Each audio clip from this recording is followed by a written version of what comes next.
Ladies and gentlemen, welcome to the Night of Champions 2013 live reactions. I am Ian Izzle, aka Ashton.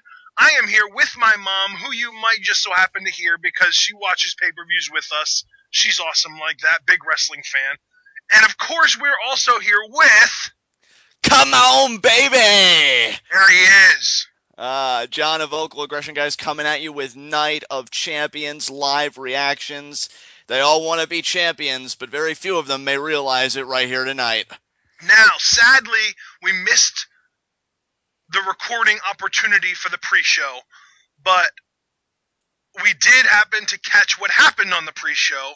We saw that the first two teams in the tag team turmoil were Sweet Tea and Brodus Clay against 3MB. Of course, 3MB was the first team eliminated, and then Sweet Tea and Brodus Clay got eliminated by the Real Americans, and then the Usos came out and went completely suicidal and almost freaking killed people, but then they ended up getting eliminated by the Real Americans. And then, of course, Primetime Players came out, swept things up. Darren Young hit his gutbuster finisher and picked up the win. I will say PTP is crazy over with this crowd. They might end up winning the tag titles tonight. I would prefer it if the Shield would retain.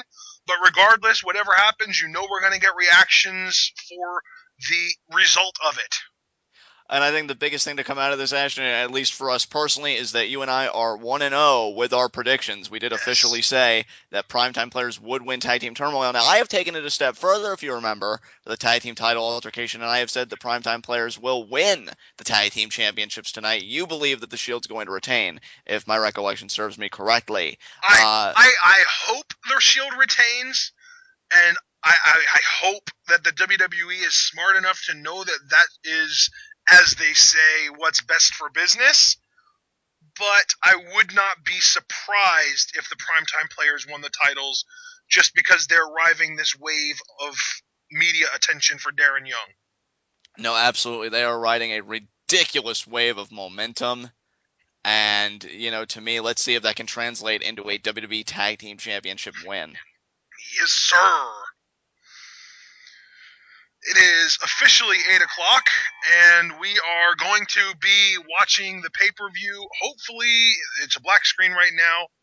Hopefully, it comes on here soon. It always does this before every pay-per-view. So I am amped up. Match I'm looking forward to most after our discussion video. CM Punk versus Curtis Axel and Paul Heyman in a handicap elimination matchup. Oh, yeah. And, I wanted to add, I saw on the pre-show, a stipulation was added to that match. It is now no disqualification. Very interesting, and yet still no mention of the fact that Curtis Axel is the IC champion. Why would they do that? Well, because this is supposed to be a pay-per-view where every champion defends their title. So I was being sarcastic, John. Oh, sorry, I didn't quite catch that. There we go. Ready to be a champion? Yes, sir.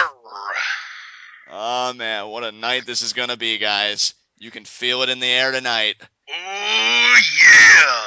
Oh, yeah. Well, that was intimidating. Thank you. Thank you very much. You are so welcome. Damien Sandow style. You're welcome. I gotta tell you, what I love about WWE's production crew, every video package they make each pay-per-view, even if you'd want to deem it a throwaway show, seem like the biggest deal. Who is going to win the Sunday Night Wars tonight between Night of Champions, Total Divas, and Breaking Bad? Spoiler alert, it's Sunday Night Football. You would pull that joke out. Oh, man, what a need of the Don't worry, I am not watching Sunday Night Football. I am full attention on Night of Champions. It is there. It is happening. Oh, well, I mean, there's no reason for you or I to pay attention to Sunday Night Football at this point, seeing as how the Falcons already decimated the Rams, so I'm in a terrific mood. Oh, I wish I could say they decimated them, but that was a weak frickin' win. Remember, Ashton, history is written by the victor, so in my mind, it was a decimation. Don't get me wrong, a W is a W, and I'm ecstatic about that, but, you know. It was a win when we were ahead 24-3 at one point. It's kind of sad. Without a doubt, my friend, without a doubt. Got too close for comfort. Okay, video package, and I want my pay-per-view. Looks like a great crowd. I love seeing a sea of people stoked for wrestling. There's no better feeling. And we're in Detroit, Michigan. Wow, after all the Wonder bad if things... Kevin Nash will make an appearance. You never know, my friend. I mean, after all the bad things I've heard about Detroit lately in the media and stuff, it's great seeing an arena like this. Lifts the spirits. Detroit is one of those cities that's known for being gritty, if I'm being politically correct. You, sir, are correct. Ain't no city like the Motor City, because the Motor City never stops. What's your favorite WWE title belt in history, John? My favorite WWE Championship, and it would have to be the WWE Championship that JBL had. Well, Brock Lesnar had first, but then JBL had his really long run with. Love that WWE title. To me, that was the most legitimate-looking world title I've ever seen. Oh boy, Vocari ad regnum, here comes Triple H. You and your Latin. Believe it or not, that's actually the name of one of my fantasy football teams. That is amazing. It doesn't surprise me. It would be even more amazing if I was undefeated, but I'm not, because every week so far I've gone up against a team that has scored 300 frickin' points on me, and there's no standing up against that. Well, at least you'll always do better than the Spanish announce table. Just ask these two. That's true, and that's exactly what we're seeing right now. Spanish announce... Marcelo Rodriguez... Oh, crap, I was about to say their names, but I couldn't. I was going to use my Los Matadores voice to say their names. And Los Matadores. And then it went away. All I called was Marcelo Rodriguez. You do it so well, though. Marcelo Rodriguez. I took 2 years of Spanish. I took 8. Didn't do a damn thing for me. You did not. Yes, I did. You were required to take Spanish for 6 years in elementary, 2 years in middle school, and then only in my freshman year of high school I was allowed to escape that linguistic cesspool. Are you serious? Yeah, I'm for realsies right now. Oh, and by the way, for those of you wondering why we're doing what's called fluff talk right now, it's because Triple H is talking and no one cares. Yeah, it's pretty much the same corporate promo. You people don't know what's best for business. I do. And Randy Orton is best for business. And then I'm sick and tired of that catchphrase already, best for business. He just said it! He just said it! Best for business! Oh, God. I love it. Daniel Bryan. Come on! Look at that crowd! Wow! Fired up. Dude! I feel like Daniel Bryan has become an even bigger draw than John Cena was. That's a bold claim, my friend, but looking at this crowd... Sorry, what were you saying? That's a bold claim. Well, but rates have gone up. It looks like ticket sales have gone up. It's like, holy crap. He's definitely done well in John Cena's stead. Yeah, right. Right. And the Shield. Sorry, bro, I'm coming down with something. No, it's going to be Kevin Nash. Remember, they're in Detroit. Well, I'm not too worried about Kevin Nash. He'd get up on the stage, and he'd start walking down the ramp, and then he'd be like, oh, God, my knee, and threat neutralized. OMG, Kevin Nash, WTF, thought he was dead, LOL. Even Kurt Angle once looked at him, and he's like, when I see you walk, I can hear your knees creak. Here comes Paul Heyman to complain. Oh, we make it the Intercontinental title fiasco resolved. Triple H hates being interrupted, after all. He said pardon the interruption. That's an ESPN show. Poor Paul just doesn't know what it takes to get a reply. It's called shaving, Paul. Obviously, he needs to use all caps in the title of his emails. Clearly. That's how you know someone means business. That's how you get a reply. Proven by trolls the world over. Triple H gets to bury everyone tonight. Yay! Use the tone that's best for business, Paul. Nobody sucks up quite like Paul Heyman. Except Paul Heyman's so good that if I was just now tuning into this pay-per-view, I'd think Triple H was the babyface. That's not a good thing, though. Yeah, but he's just so great at taking all the heat for himself. What a master heel. Listen to that crowd. That's a crowd that I want to frickin' be in. Wow. He's so good at twisting the facts to suit his case. And that's clearly what the crowd wants to see. Therefore, it's best for business. Is he gonna cry? I swear I feel like this whole segment is leading up to an impromptu IC title match. I'll be so disappointed if it doesn't. He said, please, Hunter. Someone just had a sign that said, choke Heyman. Oh, no disqualification stipulation. I think someone's definitely debuting to help Heyman tonight. Definitely. Curtis Axel's just looking at him like, yeah, man, I can handle this. No problem. I got this. I like how Curtis Axel and Triple H are in agreement on this. He's like, yeah, have faith in my ability, Paul. It's not like I've never lost CM Punk before. Oh, wait. Oh, my goodness. The match stays. Apparently not, Paul. Apparently there is no more honor amongst thieves. IC title match? Oh, boy. Kofi Kingston, baby. Oh, my God, he's terrible on the mic. Get that mic away from his face before he gives somebody an aneurysm. It might be me. Bear Curtis Axel. Here we go. Night of Champions! Oh, my goodness. And you know it's going to be Kofi, too. All the time. Yeah, baby! Thank you. Thank you. All right, John. Now this is Night of Champions. Let's get live predictions. Who do you think it's going to be, Kofi? Kofi's definitely walking out the IC champion. Oh, you think Kofi's going to retain or win the title, too? Yes. Triple H burying Axel now, too. First it was Heyman's body odor and the way he looks and everything, and now it's Axel for having a decent memory, because apparently that's worth making fun of. Oh! Because your match is next! Kofi Kingston. Kofi Kingston! Oh, man! So Curtis Axel's working double duty tonight. And Paul Heyman's just like, why do I have you for a client? Pretty much. Time for an upgrade.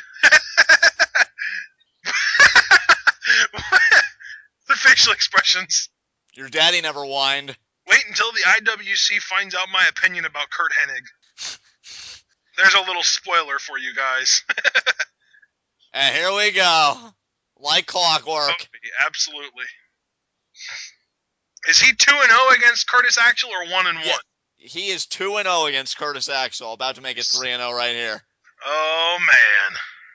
Oh, shucky cowie moo moo. What an odd coincidence that the first person Triple H happened to run into in the back was also just so happened to be the person that has beaten Curtis Axel twice over the last week and a half. Yeah, I know, right? Strange how that works. Are simply amazing on this show. I mean, it's not like we would have believed it anymore had Triple H said, and you're going to face the man who's beaten you twice. No, it had to be the first person that he interacted with walking down the hallway. Because that's how true contenders... We're serendipity, John. Exactly. That's how true contenders are determined. Spontaneously. Spontaneity, FTW. I feel so much better about this pay-per-view now that Curtis Axel's defending his championship. I can't believe you were feeling such sour grapes about it because of one little thing like that. Well, when you bill it as every championship on the line, I don't like being lied to by my marketers. But they didn't bill it as that this year. They just called it Night of Champions. Well, actually, they did bill it as that in a Facebook photo for advertising. So, they kind of did. More attention to the Facebook sphere. This should be a solid opener, though. These guys have good chemistry. I've enjoyed the one bout where Kofi actually got the pin, I thought was a great contest in Curtis Axel's hometown. So, yeah. They've got a great crowd to work with. Oh, yeah. So I'm excited. I don't know, dude. Curtis Axel is pretty decent in the ring, but he just does nothing for me. He bores me to death. Oh, he bores me to death as well. In the ring, he's solid. And again, I've enjoyed his matches with Kofi. I think they have great chemistry. But on the mic, that's why you're a Paul Heyman guy.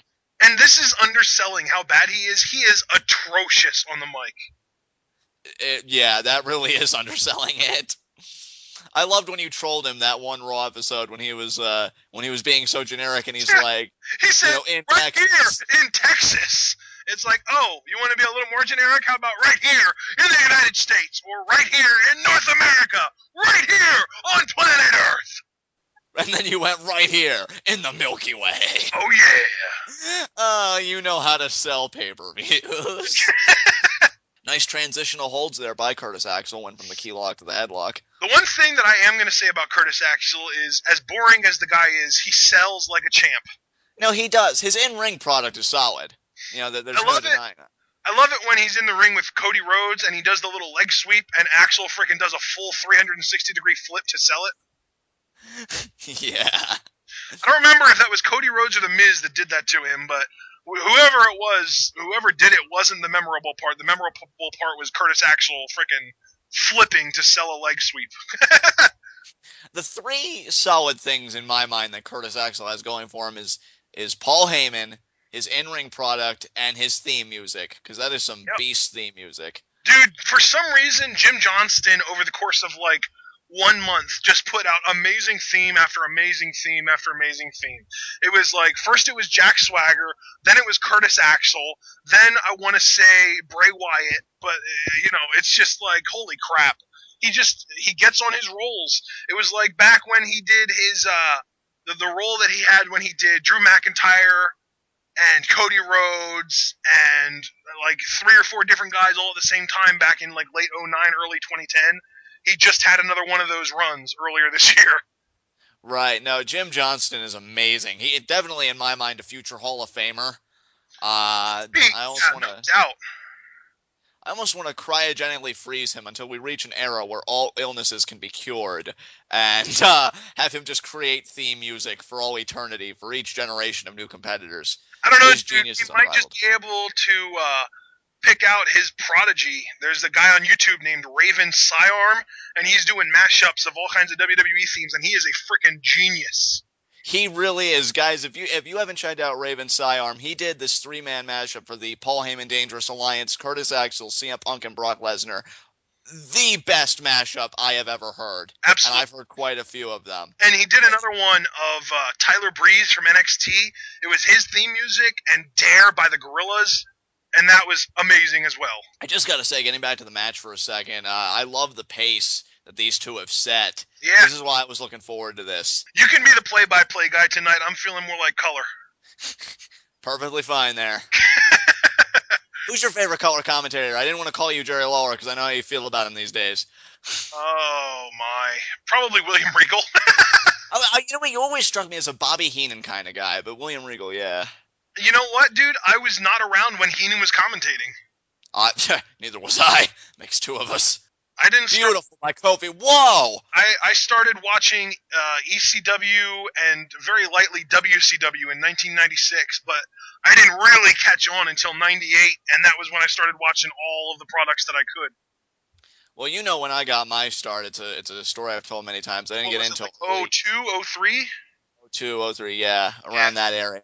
And Jim Ross was my boy, and really, because I didn't want to do it during our discussion video and, live reactions, just that, spontaneous. I just want to say, Jim, thank you for all the memories. Thank you for everything you ever gave me. Truly what made wrestling worthwhile for me when I was younger.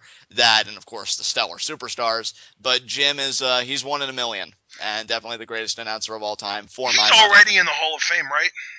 Absolutely. Okay, yeah. I was going to say, that's all that matters right now. I mean, he's amazing on commentary, but his time has passed. I'm not trying to say that Michael Cole's as good as him, but we have Michael Cole now, so we should just learn to accept it. You know what? I'm just thankful Michael Cole's a babyface now, and what a shoulder thrust there with this X with the abdomen. Significantly better than heel Cole. I love heel JBL, though. Oh, he is. You know what? I love, too, that people think, he should tone down the heelishness. I disagree. We haven't had a heel, stick to his guns this much in a long time, and I'm enjoying the ride. You know that a heel commentator is a good heel when they're commentating for a match where the heel is a guy that you like and you love them, and then, on the other hand, they're commentating for a match where you actually dislike the heel and you hate them. No, you're absolutely right. Because even Cole, I feel like where JBL surpasses Cole when he was heel is that he doesn't back off of anybody. Like with Michael Cole, you notice his heel remarks weren't as absurd or as hurtful to John Cena. He'd always ease up on him. JBL just goes after everybody. Daniel Bryan's top guy right now, he has no sympathy. Right. And you know what? On top of that, with Cole, the problem I had with Cole was that he buried baby faces. He did everything in his power to make the baby faces on the roster look bad. Whereas with JBL, he stays away from the baby faces and just pushes up the heels. No, you're absolutely right. And I love that because he understands that when you bury the babyface and then the heel overcomes them, what did they really overcome? Yep. You got to make them look like genuine obstacles. Kofi Kingston's eyes just rolled into the back of his head. Did you see that? No, I missed that. Oh, crap. Yeah, Curtis Axel was grabbing him by the hair, and it looked like his eyes rolled into the back of his head. Oh, man, I do not feel like the neck should contort that way. As we see again, the Saito suplex there from Curtis Axel, beautifully executed. I feel like somebody on NXT does that, too. Maybe, I know it's not Corey Graves. I think you're right, though. I have seen it. Leo Kruger! Leo Kruger, that's right, yeah. Yeah, it's Yep. Leo. He's just another amazing one right there. Dude, he's going to be such a beast when he finally gets the call up. I can't wait. It's going to be, when him and Cassius Ohno are on the main roster, it's going to be such a close race for who's my favorite upstart heel, because I love both guys. Yep. Cassius Ohno, though, man. I don't know, dude. Bo Dallas is the top heel in NXT right now. Oh, he disgusts me. And that's what's so great about it, because he's going to make his money by making other people money. Everybody that goes against him is instantly going to see an increase in merch sales and an increase in crowd reaction, because everyone hates him so much that whoever's going against him is going to get their tails cheered off by the crowd for. It's so true. And this is one instance where I kind of hate that you're right, because Bo Dallas's face, I mean, if I saw him walking down a street, I would just instinctively step on the gas and confuse him for roadkill. Yeah? I don't think anyone would blame you for that either. You see Paul Heyman looking menacing. What else is new? You gotta figure, Ashton, that, you know, speaking in the context of the matches, the storylines, the angles, that regardless of really what happens here, it's a lose-lose for Heyman. I mean, he may still keep the Intercontinental Championship in his camp, but Curtis Axel, he'll be worn out going into the handicap elimination match. Yep, and that's what Triple H's purpose was for this match. Nice counter by Kofi. That was beautiful. I'm telling you, the flexibility and agility of Kofi is second to none. Absolutely. Well, he is the new Mr. Royal Rumble. Absolutely. I'm telling you, I would win one. That'd be great. I wouldn't mind seeing Damian Sandow versus Kofi Kingston for the World Heavyweight title as a WrestleMania curtain jerker. Me either. Those two had great chemistry during their rivalry. I would love to see it. Here we go. Kofi Kingston picking up the pace. Hit the drop kick. And nope. Okay, that was a really bad kick. That was pretty horrible. Did you see that, John? Yeah, Ashton, that kick was pretty questionable. I don't know, dude. Oh, man. Wait a minute. SOS? No? Is he gonna know? No. Axel counters. Hang on. Kofi's building momentum here. He hit it! He hit it! He hit it! Gonna win! 1, 2. They cut to Heyman. Did he get... Holy crap, he kicked out! Oh, dude, man. How did he kick out of the SOS? He never did that. I don't know. That's how he beat Axel the first time. All right, here we go. Dude, the action's picking up. Oh, man, can Kofi do it? Apologize if this is kind of choppy. I'm gonna end up cutting out any kind of like lulls. So if this is choppy, apologies. Oh, holy crap! That's it. That's it. He hit his finisher. What do you even call that thing? 1, 2, 3. Yeah. Anyway, yeah. By the way, yeah. Axel retains now. So what's the name of his finisher, by the way? I have no idea. Just a weird. I'll call it the perfect breaker. Snapmare driver, maybe. Snapmare driver is also good. I don't know. I don't know what to call What a match that was. That was a solid opener, although disappointedly, I am now 1-1 in my predictions. Did I even make a prediction about that match? Did you agree with me that Kofi was going to win? I might have. I don't know. Either way, solid opener from those two. I'm proud of those guys. And Ricardo frickin' Rodriguez talking to RVD. Yeah, just sharp the knife. You know, the more I think about it, the more it makes sense that these guys are paired together, because didn't Ricardo have a 30-day suspension for weed? Oh, you. And yes, I believe he did. They're just the perfect pair. Man, that match really picked up there towards the end. Oh, no doubt, dude. Great start to Night of Champions. That's right, Rob. Trust your newfound friend who you probably know very little about. Why does Ricardo have a broken arm? Because he faced Del Rio, and Del Rio in the post-match locked in the cross arm breaker. Oh, see, I missed most of SmackDown, so I wouldn't know that. I'm here to fill in the gaps. Hooray! Oh, boy. AJ just strikes me as the kid who never shared any of her toys in the sandbox when she was younger. Probably. Detroit. Whatever part of it they're in, it's a beautiful city, you know, till you get into as long as they keep the cameras above, like, ground level, so you can't see all the stabbings and pickpocketing going on. It looks like a great city from that angle. Who's the all-time greatest Divas champion? As much as I love Trish, you got to give the fabulous Moolah her due. No, it's Trish. Why I'm really looking forward to this four-way. On this list. I mean, I get that she's doing Undertaker, but that shouldn't make her any better of a Divas champion. And Trish Stratus wins to the shock of no one. Well, and rightfully so. She is the greatest Divas champion. The fabulous Moolah was way back in the day that 90% of the people that watch wrestling today don't even know about. Right. So it only makes sense that Trish and Lita are number 1 and 2 respectively. Oh, come on, Natalya. Cinch your second Divas title reign tonight. Natalya Neidhart. That pipe bomb!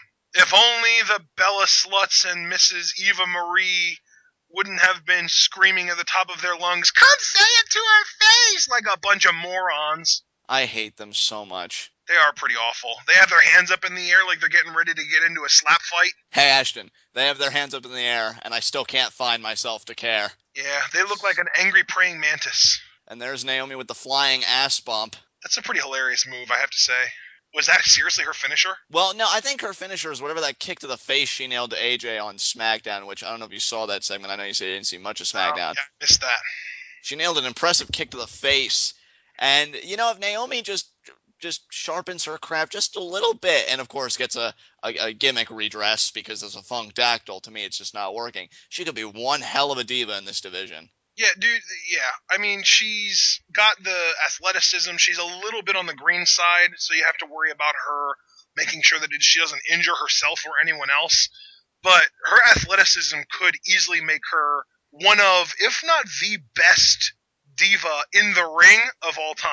Oh, absolutely. You know what the word I was looking for? Polish. She needs more polish. Yeah, before she really ups the game. But that's why I'm excited about tonight. See, tonight I'm excited on a multitude of levels. Tonight might actually be the night, John.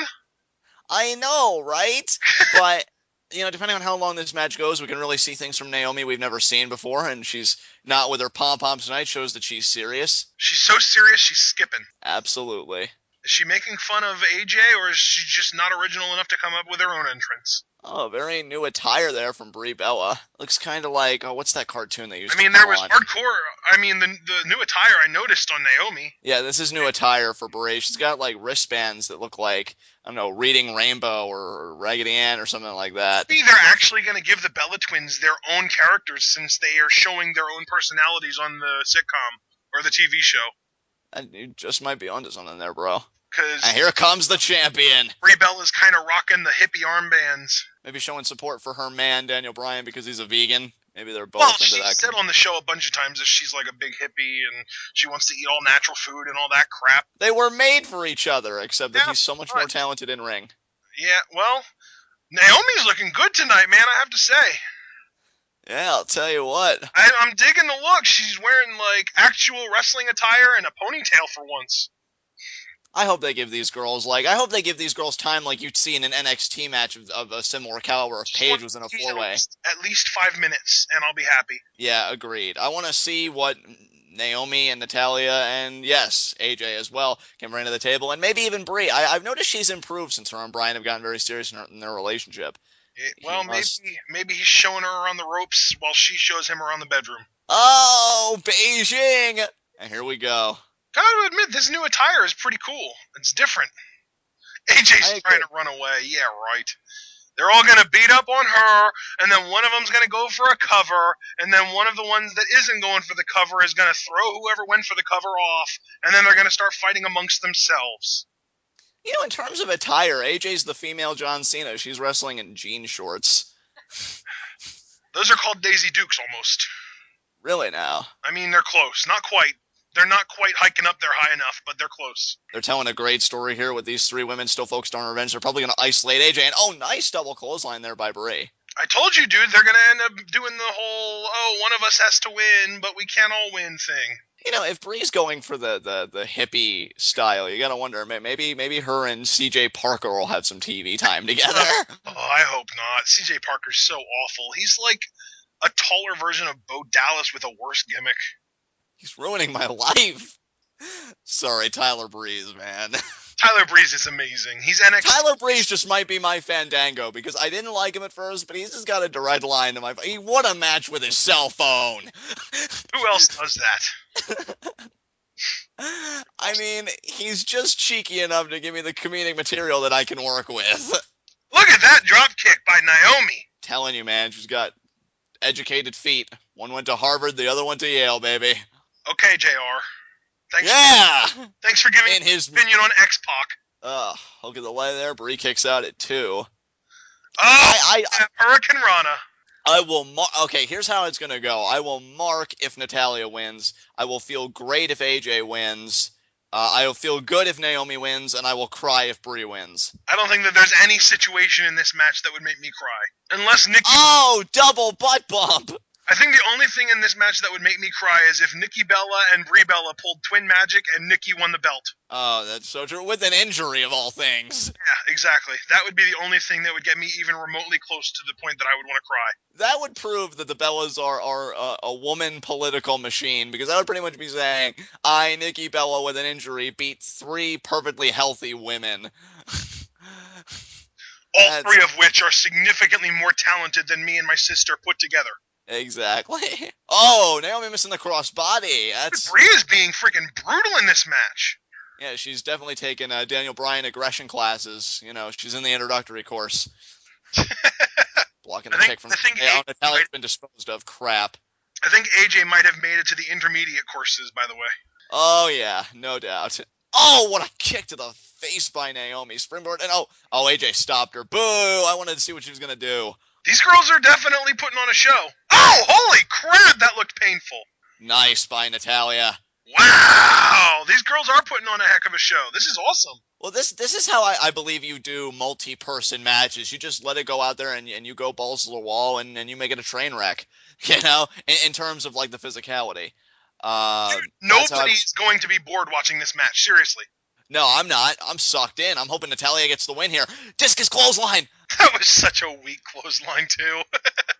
I love how you marked out discus clothesline, and it was so weak. I didn't think it was. Compare that to Brody Lee. I'm sorry, Luke Harper. Oh, well, come on, dude. That's an unfair comparison on a multitude of levels. Is she going to go for the double sharpshooter? Would you believe I was thinking it? Would you believe I was thinking go for the double sharpshooter? And here we are. Yep, here she goes. Get in. Hook it in. My.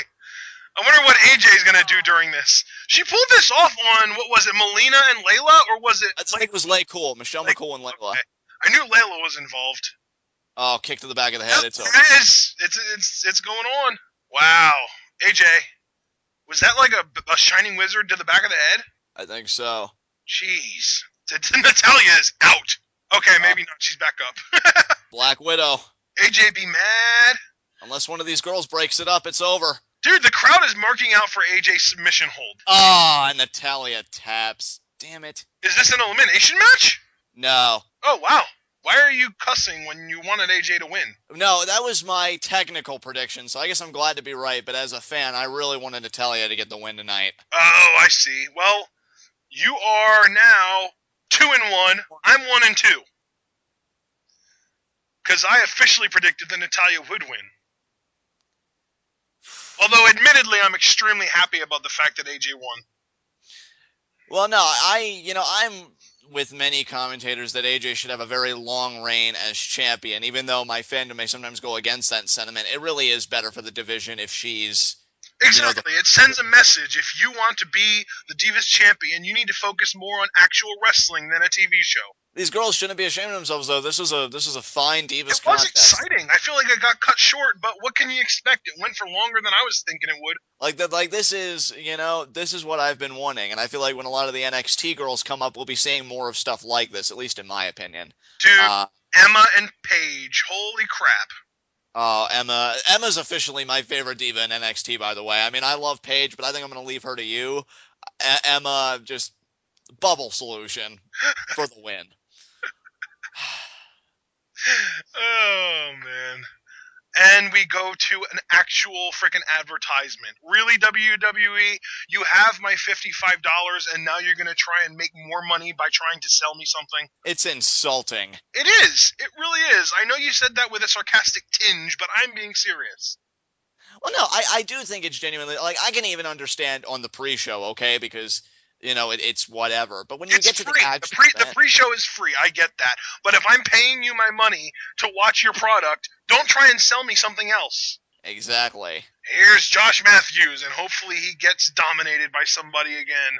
I hate his face so much. I don't hate his face nearly as much as I hated Matt Striker's face. Good riddance. Matt Striker, though, I could actually tolerate, because at least when he was focused and not being a mark. See, I do not tolerate Matt Striker at all, because even when he was focused and not being a mark, he didn't know when to shut up.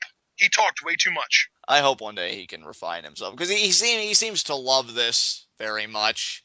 I think that's what I got. Josh just seems like such a douche. Well, he was in, what was it, the first or second Tough Enough?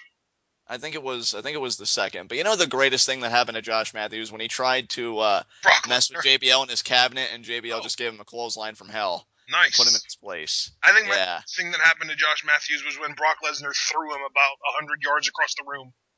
Well, Brock Lesnar was just educating him on his place. I mean, Josh Matthews had a lot of audacity going, I'm just doing my job. Like, within earshot. He got what he deserved. This is why your mother doesn't call you, Josh. This is why she wants nothing to do with you. That's messed up. I know. No. Rob Van Dam. No. Ricardo. Stop. Rob. Ricardo is at. Oh God, you know, SmackDown, show some consistency, but it doesn't matter. One way or another, he's going to betray Rob Van Dam. Alberto Del Rio. Did he? Oh, you know what? I think what it was he was allowed to be at ringside as long as he had the match against Del Rio. He didn't have to win it. Right. So he is allowed to be at ringside. He's going to stab Van Dam in the back. But you know what? Thanks to you got me all excited for a potential Damien Sandow cash-in. Should I apologize? Well, I couldn't come up with a cuss word plus pastry, so I guess not. But I'm keeping my eye on you. Getting my hopes up. And out comes Del Rio, and... Loving the attire tonight. Looks like a conquistador. Conquistador! Ready to defend his gold. I like Del Rio, you know? I mean, I'm sorry. I don't know... I mean, let me turn up my my volume a little bit, just see how the crowd's reacting. The reason you need to turn your volume up is because the crowd isn't reacting at all. Well, you know what? Care. Detroit sucks. That's right. I just turned heel on this crowd in live reaction. They've been reacting to everything so far tonight. It's just they don't care about Del Rio. Want to know why? Because nobody cares about Del Rio. I care about Del Rio. Well, you're in the minority. How does it feel? I'm in the minority, and he is a minority. Sorry, I had to. It popped in my head, and I just had to run with it. But no, you know what? No, screw this crowd. Del Rio's amazing. You know what? I'm turning heel on live reaction. Amazing. He is amazing. Amazing at not getting over. Why do you have to be like that? Why do you got to troll right now? I'm not trolling. I'm being serious. You know what, ladies and gentlemen? You've seen history. You've seen me turn heel on live reactions. You all suck. Good night. Play-by-play commentator heel turn. The color guy's supposed to be the heel, John. You know what? You don't have the backbone. No, I'm actually just kidding. You'd be quite hilarious in the role. I just really like Del Rio. You can't handle the truth. Shut up, Ricardo. You know what the shame is about Del Rio? I don't even know if you'd agree with me on this, but I do think he has an amazing look and a great presentation. And I do like that he's aggressive in ring, just something isn't connecting. Watching Ricardo concealing the knife in his sling as he's sharpening it for the plunge. Wow, you have problems, bro. Well, it's not my fault that Ricardo's relying on Machiavellian-level tactics. Yeah. Machiavellian? Really? Yeah, I went there. Hashtag double cross. Alright. Do you think he's hiding the knife in his sling? Yeah, because that's what genius heels do. Oh, what the heck are they doing? Oh, nice hot shot using the ring ropes, and great exchange there with the false suplexes. Yeah, that was weird, dude. I feel like they broke each other's necks 5 times over. Oh, and Del Rio with a suicide dive. Dude, freaking Drew McIntyre hit one earlier. Well, that was a senton, wasn't it? It was a flip over the top rope. I was kind of half expecting Del Rio to go C after that successful suicide dive. No, he better not, ever. He'll do what he wants because he's a champion. Are you a world heavyweight champion? Yeah, I didn't think so. I love when I can answer my own questions. It makes me feel so intelligent. But you are, it's okay. Yay. For those of you who care, the Saints beat the Buccaneers 16-14, and Saints fans can go suck a fat one. That is a spirit breaker. We wanted the Buccaneers to win because Falcons would be tied for first in the division. But here's the thing. Now the Falcons are all by themselves, second in the division, and the Bucs and Panthers are tied for third at 0-2. So we can still gain ground. It's not over yet. Yes, sir. Yes, sir. Just need to beat the Saints. Or for the Saints to start losing and us to keep winning. That's what I'm hoping for, next week. It's another week. Oh, what a kick to the head by Del Rio. Wow. Yeah, Del Rio's being freaking brutal, as usual. He's always obnoxiously aggressive. But that's what I love about him, though. Like, I love the ruthlessness. But that's the thing, though, dude. Every time the WWE feels like a heel isn't getting over enough, they put out reports that they're going to start telling him to be more aggressive. That's what they did with Swagger. That's what they did with Cesaro. That's what they did with Orton. That's what they're doing with Del Rio. I feel like they've done that with every heel for the last year and a half. You're not being aggressive enough, Del Rio. Why is the opponent still breathing when you're done your segment? And we're at a rest hold. I guess Del Rio's aggression comes in spurts. Hey. He is just assembling a technical masterpiece. Are you going to stay heel for this whole match? Yes! Maybe. Possibly. Speaking of which, when are we going to get maybe chance? We have our yes chance, we have our no chance. I want uncertainty. You'll never get it. Maybe it's the what chance that I'm looking for. That's pretty uncertain. They don't even know what the guy said. Love that Enziguri by Del Rio. That's got to be my favorite move in his arsenal. You like that move even more than the sweet chin music to the kneeled opponent? She straight up jacked from Seth Rollins? Oh, Seth Rollins is doing fine anyway. He's got that vicious blackout stomp. Yeah, that is a pretty sweet move. That's right, Ricardo. Push Van Dam out of the way of that offense. Keep up the mirage. Yeah, okay. That would have been the perfect opportunity to pull Ricardo into the offense, to turn on him then. Ashton, when I'm proven right about this, it's going to be delicious. And you know what? I will eat my crow happily as long as you promise me that you'll eat just as much crow when it doesn't happen. Don't I always? Maybe. I mean, I really should just tell my my health providers and everything that I just on a crow diet. Seems to be all I eat when it comes to pro wrestling. And yet you seem to be so strong in your convictions, too. Well, I think that's the mark of a true sport, That's true. You really have nice slingshot leg drop there by Van Dam. In order for the crow to taste delicious. Well, I do have my butter sauce right next to me, so I am ready for the worst possible outcome, which is me being wrong. You eat butter sauce on your crow? I just dip mine in ketchup. Yeah, no, I like to at least be classy when I'm in defeat. So basically, you treat your crow like you treat your lobster. Exactly. That's kind of weird. Is it at least cinnamon butter? Like they serve no, just Roadhouse? Just regular butter. What a backstabber! Van Dam sold that pretty well. Hook to the leg and kick out. Naturally. No job Rob, man, I'm telling you. You're still sticking by a title change, right? Oh, absolutely. No job Rob. I guess instead of RVD, it should be NJR. It really should be. That would be more fitting. The fear I see when I look in your eyes, 'cause you know I'm not jobbing tonight. Not jobbing tonight! What song is that? That was my rendition of Van Dam's theme, except of instead of One of a Kind, it's not jobbing tonight. Oh, so, okay. Well, can we never get that again? I only promise to try. That's all you ever promised, Sean, and that's all I can ask of you. Indeed. That's why we work. Come on, Del Rio! Hit a dragon runner off the top rope if you want to be interesting. He is interesting. No, he isn't. With his scarf and his scarf. Do you have a scarf in your ring entrance? I don't have a ring entrance, John. I'm not a wrestler. Neither am I. only on What the inside. in the world was that? That was like a senton thing. Dude, I have 2 kittens that put on more interesting matches than Alberto Del Rio. I see stop-motion animators with their action figures put on more interesting matches than Alberto Del Rio. So you're now a face again. I don't know where I am. I'm in character development limbo. You are in Alicia Fox mode. Foxy. Never again. Indeed. Nice tilt-a-whirl backbreaker. Okay. Good double stomp to the back by Del Rio. I'm Alberto Del Rio, and I do random other indie wrestlers' finishers for regular moves that don't get 3 counts. You mad? I'm not mad. Are you mad?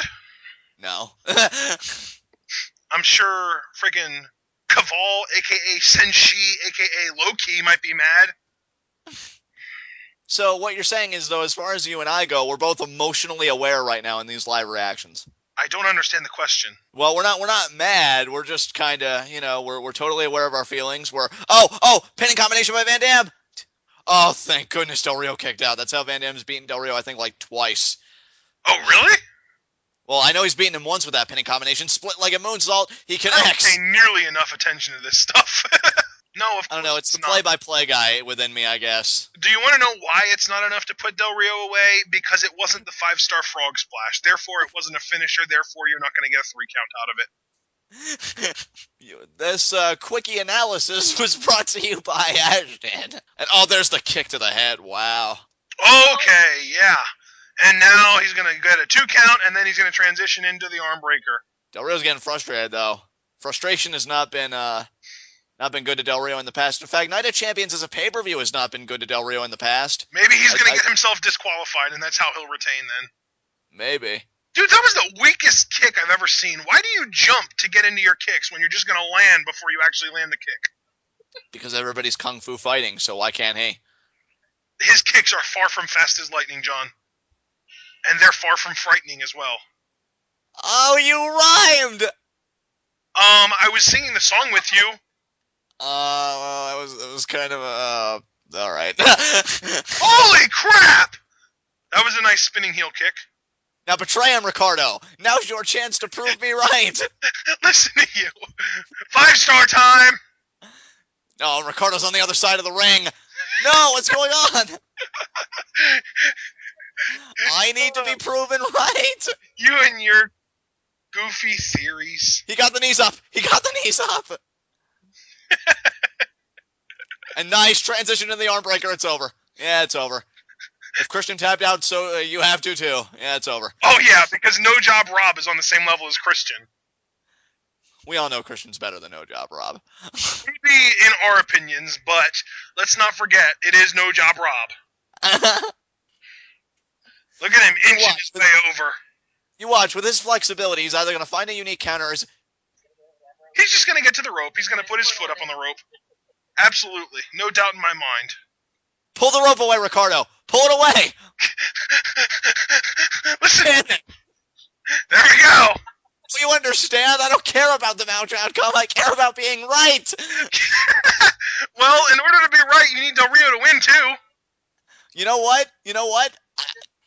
Fine. Got disqualified. There we go. RVD won. What? Del Rio got disqualified because he didn't let go of the submission. Oh, weak. Well, I guess I'll eat my crow. But I just exchanged the butter sauce for weak sauce, because what the hell was that ending? That was a pretty weak finish. We should have seen it coming. I mean, I guess you have to expect no DQ finishes or count-out finishes on this show, but for the world title matches, I mean, I can understand for the mid-card, tag team, stuff like that, but world title, I'm not a fan. Well, this feud's continuing into Battleground. Oh, God, of course, Del Rio's going to beat down RVD. That's amazing. And yet you sound so unenthused. Do I have reason to be enthused? Not particularly. What is Del Rio doing? He's going to finish the job. Like Ryback would say, finish it! Exactly. Oh, here comes Ricardo Rodriguez. Now he's going to hit Van Dam. Oh, no, never mind. Is he going to hit Del Rio? Yes. Yep. Well, he's gonna maybe he'll try and hit Del Rio, but it'll be a miscue and he'll hit Van Dam. You think so? I can see it. I think he might just give he's gonna give the chair to Van Dam, isn't he? He just might. Oh, he's gonna do coast to coast! But he's depending on Ricardo to hold the chair. There's still time for me to be half right. I was just gonna say, do you think Ricardo's gonna nail RVD in the head with the chair now? Maybe. With one weak arm, maybe. Or is he gonna pull Del Rio out of the way so that the RVD just kind of lands on his tail? And neither. Rio! Nope, he nailed it! And cue hallelujah! Cue hallelujah! Cue hallelujah, baby! Hallelujah! Come on! Come on! Oh yeah, Ashton. Now I know what you're referencing. Oh god, I had a major blonde moment just now. Wow.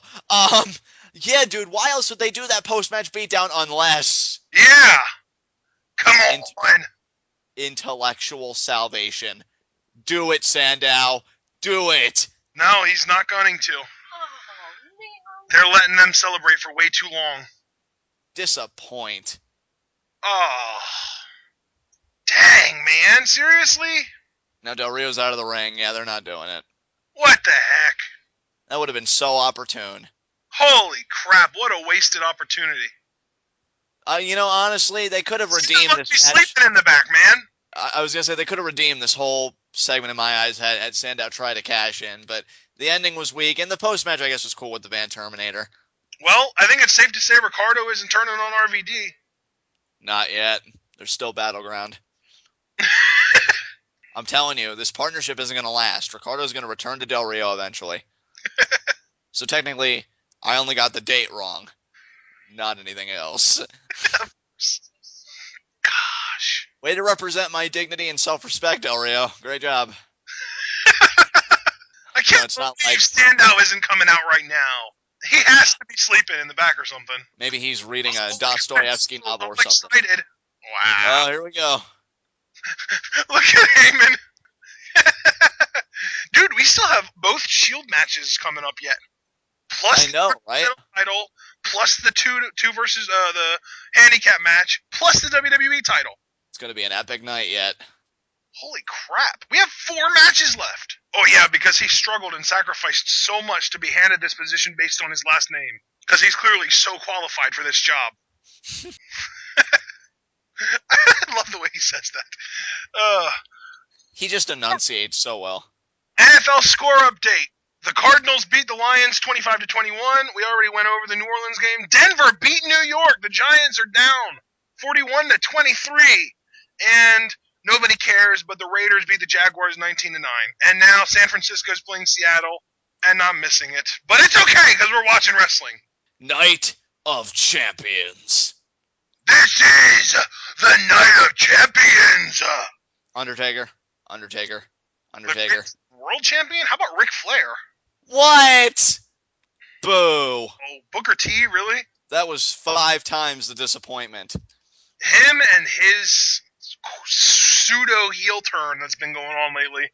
People need to learn how to respect legends like Ric Flair, even though he's a drunken mess nowadays. Great pitch there, Ashton. All-time greatest WWE champion, Austin. You watch Cena win this one. I think Punk will win it, or Triple H. One of those two guys is going to win it, my guess. Although, frankly, the most deserving is probably Hogan at the end of the day. Yeah. Hey, Randy, how you doing? Oh, come on! What a load of BS! Stop trying to put yourself over, Triple H. You're a heel. Yeah, what? Be a bad guy. Yeah. Uh-oh. Fandangoing up in here. Oh, crap. Fandango. What's he doing? Please tell me we're not going to have to see him against The Miz. Probably. Ugh. I love Fandango, but the only way to drag somebody down from enjoyment to total anger is to put them against The Miz. Or just have them not win or be in any relevant angles, which Fandango also has going for him. So yeah, he's... All his feud with The Miz relatively relevant. Well, to me, he's not really seeing much upside. I mean, he's losing and losing. But he's on TV every Monday. And he was just on a dance-off on SmackDown, which was horrible, but he was still there. At least I've got Summer Rae to look at.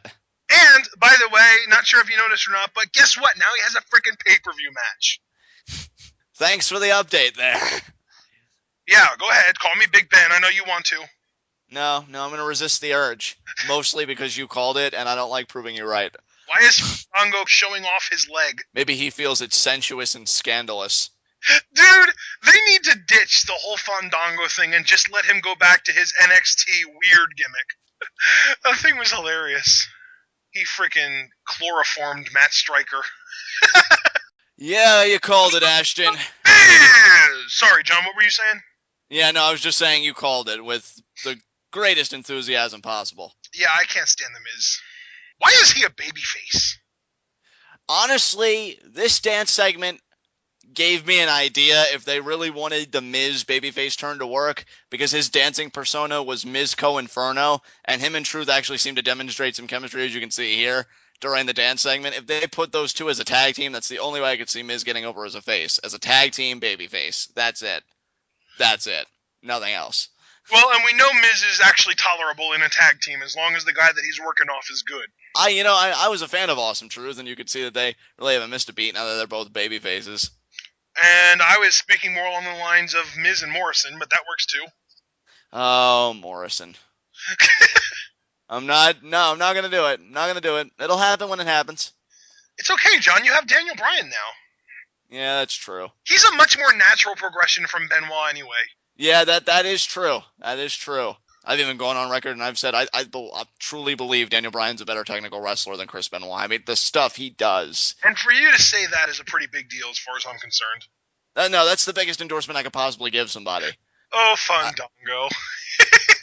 Please win. Please win. But he's still hilarious. Honestly, I told a friend of mine on Facebook a few weeks back, I said, I don't understand why Oh my god. I'm sorry, what don't you understand, John? Well, first of all, the joke. Second of all, I was laughing at Fandango acting like a moron. I don't understand, and I know we've kind of talked about this before, but I still don't get it. How Miz is a babyface when I just think he works better as a heel, and I can honestly find him entertaining at times as a heel. And Fandango isn't a babyface. Like, the crowd wants Fandango. You know what? I really don't care. I just don't care. But Fandango, yeah, that's as close as you're gonna get.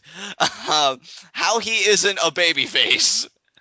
He will be before soon. He's too entertaining to not be. Well, the crowd wants to be a part of it. Like, he could be such an over babyface. To me, if he turned face and challenged Curtis Axel for the IC Championship, the crowd would be so behind him. Absolutely. People want to cheer for him. He's freaking awesome. And The Miz is just an absolute moron. He might have the second most punchable face on the roster behind Bo Dallas. Bo Dallas. Great distraction, Summer. That's earning your paycheck. Atta girl. She's the best female heel on NXT. And I would say the second best female heel on the WWE roster. No, definitely. Actually behind AJ. She is just such a wicked witch. For those of you who watch NXT, I hope you're in agreement with us. But for those of you who don't, Summer Rae is the top heel diva on NXT. And she's without a doubt. Get it together, Sasha. Ooh. Somebody wants to star in the Mean Girls sequel. God. I do like the attire from Fandango, though. I'm telling you. Him and Tyler Breeze. Best short-term tag team ever if they ever decide to do it. It'd be such a good tag team. He'll be dancing in one corner. Tyler Breeze will be taking selfies in the other. The other team will just be staring at him with their hands up like, what are you guys doing? What's even going on right now? You're dancing in the view of my cell phone. You're ruining my life. Did you just photobomb me? I hate how much I enjoy the gimmick. Why? It's awesome. It's hilarious. Oh, man. Oh, beautiful kick by Fandango. Dang. Yeah, Johnny Curtis is quite the athlete. It's a shame that they didn't get the ball rolling with this gimmick sooner, you know? It's an even bigger shame that they gave him this gimmick instead of his weirdo gimmick in NXT. I feel like he probably would be even more over with the creeper gimmick in some aspects. I just feel like exactly. Especially if like he got involved with the diva right away and was kind of like stalkerish and whatnot. That'd be... Yeah, that would have been hilarious. It's so funny because when Fandango first debuted, my mom was like, "Oh, it would have been nice if they could have gotten somebody that was more attractive to play his character." And now she's talking about how much more fun it would have been if he would have played the creeper gimmick where he was stalking a female. I can just picture him cutting a promo like say on let me think of a good diva, maybe Renee. It's like Renee. I know you love me, Renee. You just don't know it yet. I like watching Fandango go to work, though. You know, when he had that match, it was like... Say it right! No!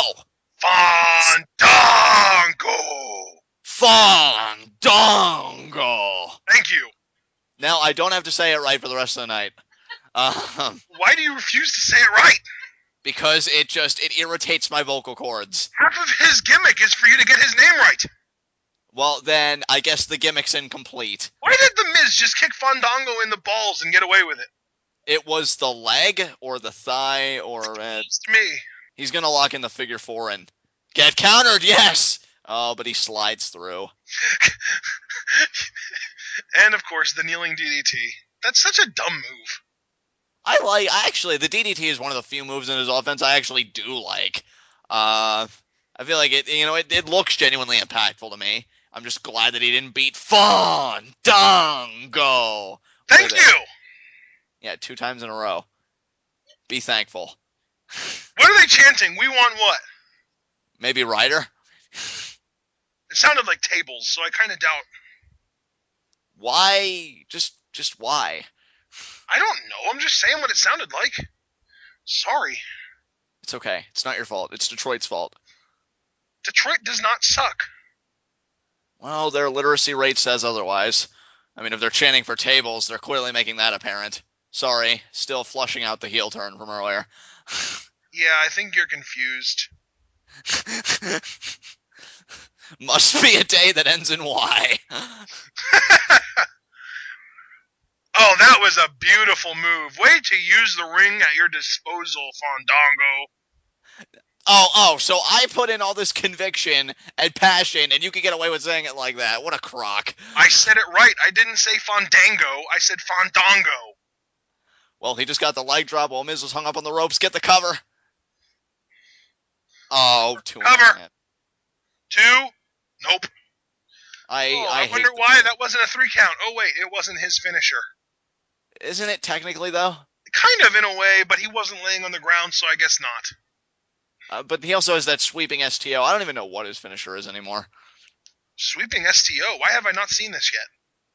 Well, you know that move that Mike Knox used to do? That Bray Wyatt does now? Yeah.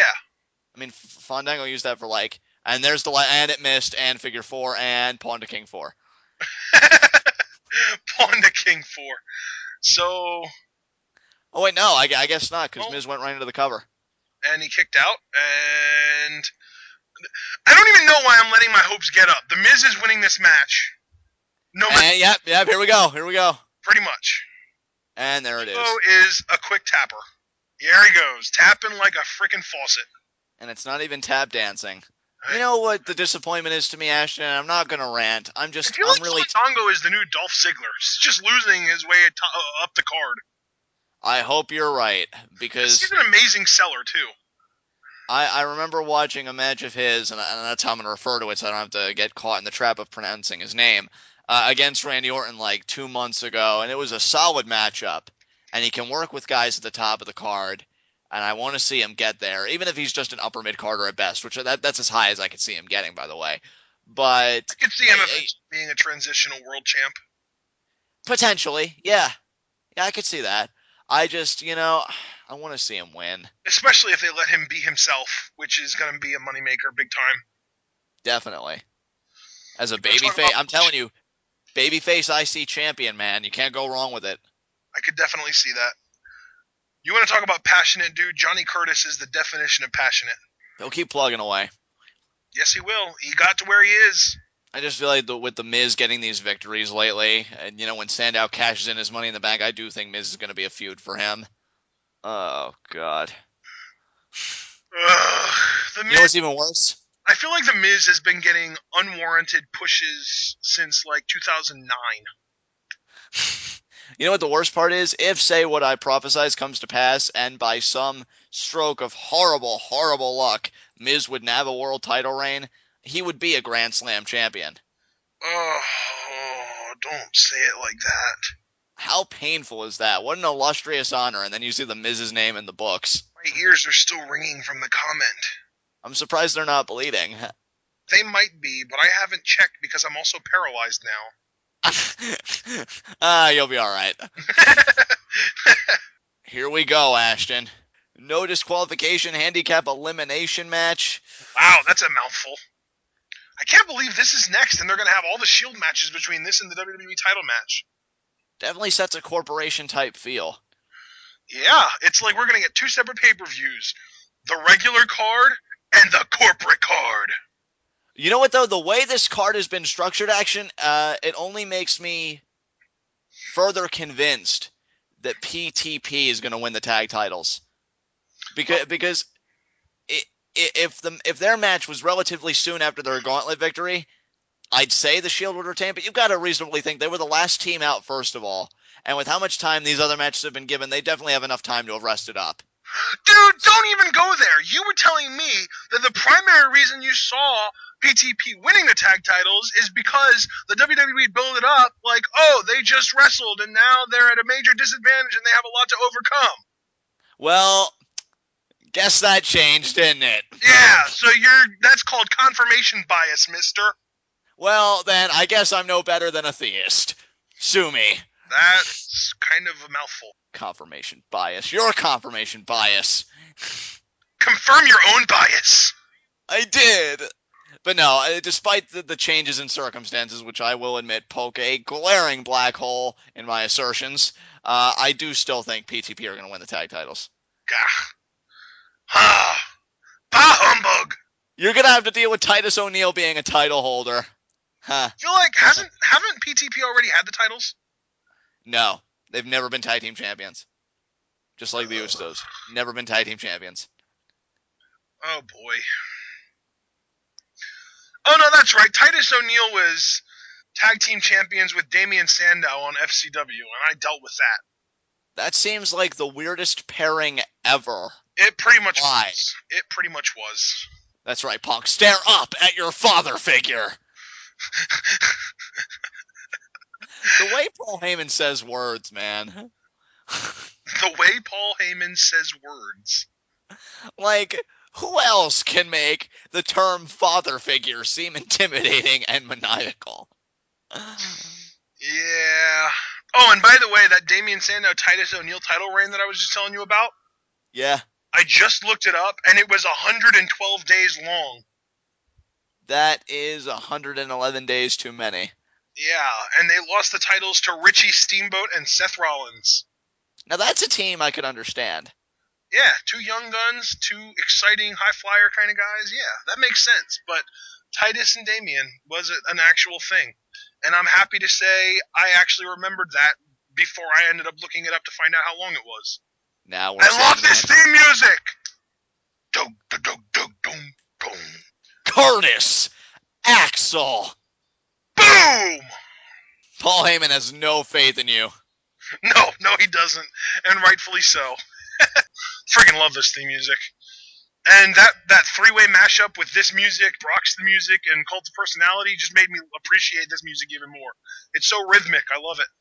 Thanks once again to Raven Siarm. That was you know what? I'm just going to link him in the description and just be over with it. Yeah, definitely. He's awesome. Guy deserves a plug. Very well done. I'm going to send him a message making sure that it's okay that I plug him. Boom, ba-dum, boom, boom, boom. WWE on Hulu Plus. That's right. They're doing, I don't know if it's just this month or if it's just until NXT comes on TV, which is supposed to sometime this month, if not next month, or what, but NXT has been free on Hulu for the last 2 weeks. It's amazing. It would be so much more amazing if it didn't have so many ads. I know. I wonder what kind of pop's going to be when we hear that static. I love how they always drag it out, too. They let the crowd really get into the silence before they actually play the music. I feel like this should be a steel cage match for some reason. Yeah, you were telling me that earlier. I don't remember if we said that in our predictions video or not, but I really feel like this should be a steel cage match for some reason. There it is. And there's the pop! All of the pieces are in place, though, Ashton, for the debut of a new Paul Heyman guy, though. The stipulation, the everything. Oh, yeah. It is ripe. Oh, yeah. I just have one question for you, CM Punk. What are you going to do, arm drag me? Oh, yeah. Because at the end of the night... Catchphrase. Because at the end of the night, it's going to go from, oh, yeah, to, oh, no. That was kind of corny, but okay. Imagine, though, Ashton, if the popular internet rumor is correct and it's Matt Morgan. It's just going to be so... I would accept it if it was true. I was just completely unwilling to accept it based on internet rumor. Right. And when I say I would accept it, I mean I would embrace it and be okay with it happening. But until it actually happens, I don't believe it's going to happen. Cult of personality. Wolverine! I'm telling you, man, that's his character. They're completely basing his personality on Wolverine. He's got the kendo stick ready. Relentlessly angry at everything and everyone for little to no reason. The anger definitely communicates. Like, dude, he turned on you well over a month ago. Time to get over it. Well, he hasn't gotten his vindication yet. He got his hands on Paul Heyman, even if briefly. There needs to be more. His face. It wasn't. Do you think we're gonna get blood? No, I'd love it. We're gonna get a lightsaber fight. Oh snap! Well, Curtis Axel won that battle. That didn't take long. Oh, that hurts. Well, this is an elimination match, so he needs to beat Curtis Axel first. He's got to get through Axel.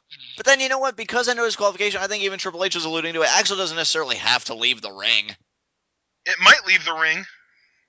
Oh, Sandman's finisher there. Because it's no disqualification, Paul Heyman can't just get himself counted out. That's true. Like, there actually needs to be a fall between him and Punk. Oh! That was pretty awesome. Oh, that was good. Wow. Well, you know, Punk was focused on getting Heyman. Yeah, I'm surprised it's coming right now. Thumbs up, thumbs down. How long is it going to last, though? That's my question. We've just gone Roman Coliseum up in this mother Fuhrer.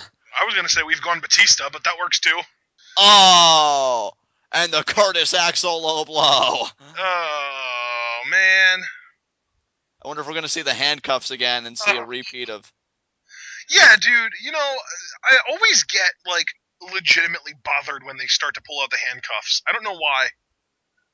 Like squeamish like bothered? What? Like squeamish like bothered? Like discomfort? Like it. I don't know. Like, I feel like they're going too far.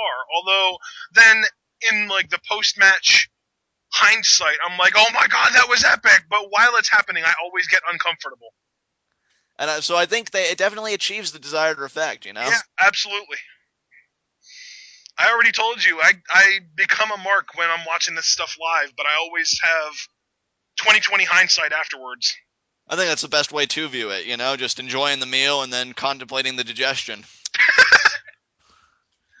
I believe in you, he says! Where was that an hour and a half ago when you were told that it was that the match was going to stay and that Axel was going to have another one before it? Hey, you know that nobody makes a pitcher of Kool-Aid quite like Paul Heyman. Now he's pulling out the chair. Why would you use a chair when you have two perfect kendo sticks there? Well, no, Ashton, the better question would be, why did you take 5 hours with that chair? Like, yeah, you know this man has a Muay Thai background. Why? Nothing says Muay Thai quite like two kendo sticks. Oh, wow. That was a pretty effective drop kick. That was a beautiful drop kick. Heyman's doing the Lesnar dance. Maybe he's foreshadowing. I was just going to say, he's giving a red herring going on here. Dang, these guys aren't even trying to have a wrestling match. They're just going full ECW. Yeah, like I said, I saw Punk using Sandman's finisher, the White Russian leg sweep, earlier with the kendo stick. That was pretty cool. Nice slide by Curtis Axel. Dogging the clothesline. Dude, so much counter. Dang, That was a nice shot. Okay, I got to give Axel props for his in-ring product. Not only is he competing twice, but it was a solid opener he had, and when you work with Punk, you're bound to have, at the very worst, a good match. I feel like there are two different kinds of sellers in the WWE. There are the athletic sellers, like Dolph Ziggler, who just make every move look so ridiculously devastating, but it's in a cartoony way. And then there are the realistic sellers, who, when they get hit by a move that's supposed to knock them out, rather than doing 3 flips before they finally settle down, they just fall, and they freaking ragdoll, and they just look like they're dead. And I don't think there's a better realistic seller in the WWE than CM Punk, because he looked like he was freaking knocked out after that club to the back of the head. Yeah.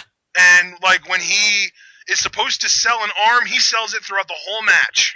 No, he really is. He's an excellent seller. He knows what body parts are supposed to hurt. It's not like maybe he lets the arm go limp for a few minutes and then, oh, magically it's healed just in time for the one-man hot tag.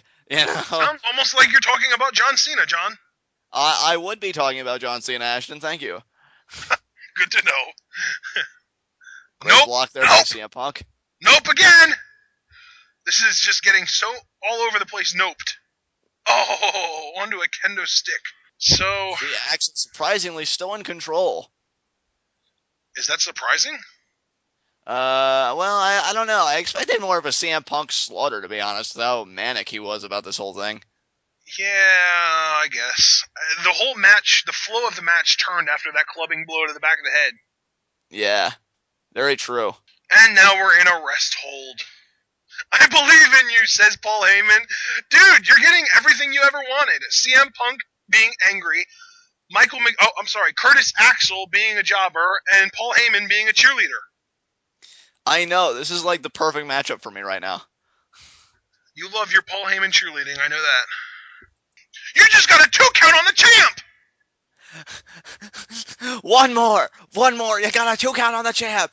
A 2 count on the champ! Like, between him and Ric Flair, I don't know which one is closer to a stroke when they talk. Oh my goodness.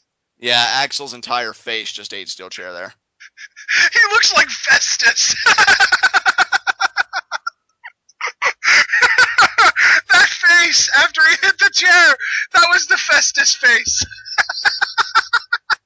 Paul better grab the ring bell. Oh my god, that was hilarious. I like how Paul goes from ecstatic to, like, majorly concerned in no time flat. Yep. He's like, you gotta get up. You gotta get up. Well, beautiful neck breaker by Punk. It all depends on the flow of the match. If Axel's on top, he's the happiest guy in the world, but as soon as the tide turns and Axel starts to look like he might not be in control anymore, that's when the panic button needs to get hit. If there we go. Really wanted face.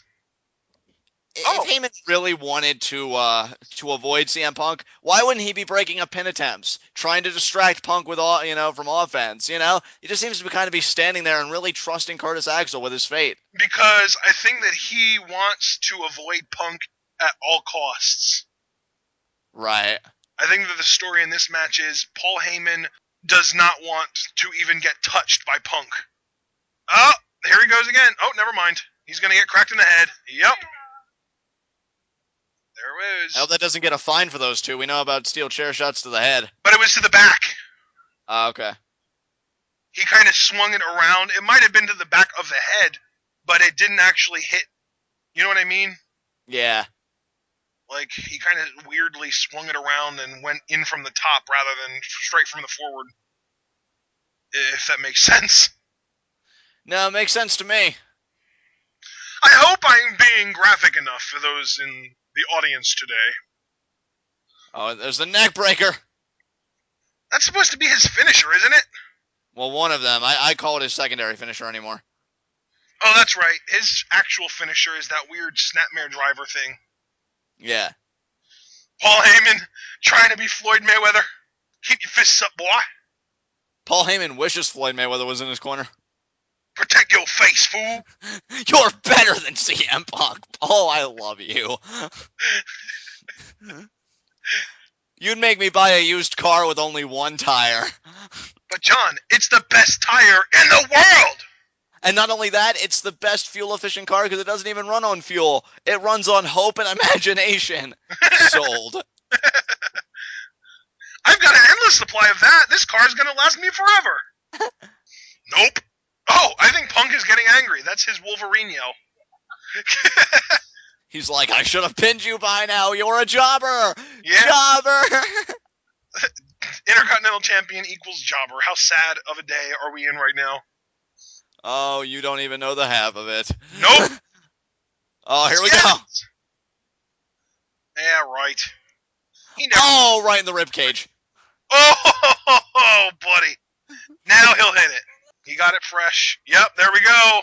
He's going to go for the pin. Go for the pin. What are you doing? Oh, he got him in the vice.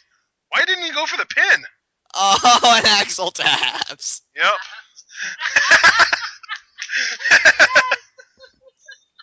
That's why Cassius Ohno is more of a man than you, Axel. Look at that smile on Punk's face. Yeah, he's got that morbid, angry, I'm gonna get to kill someone now smile. Johnny the homicidal maniac is being channeled in CM Punk.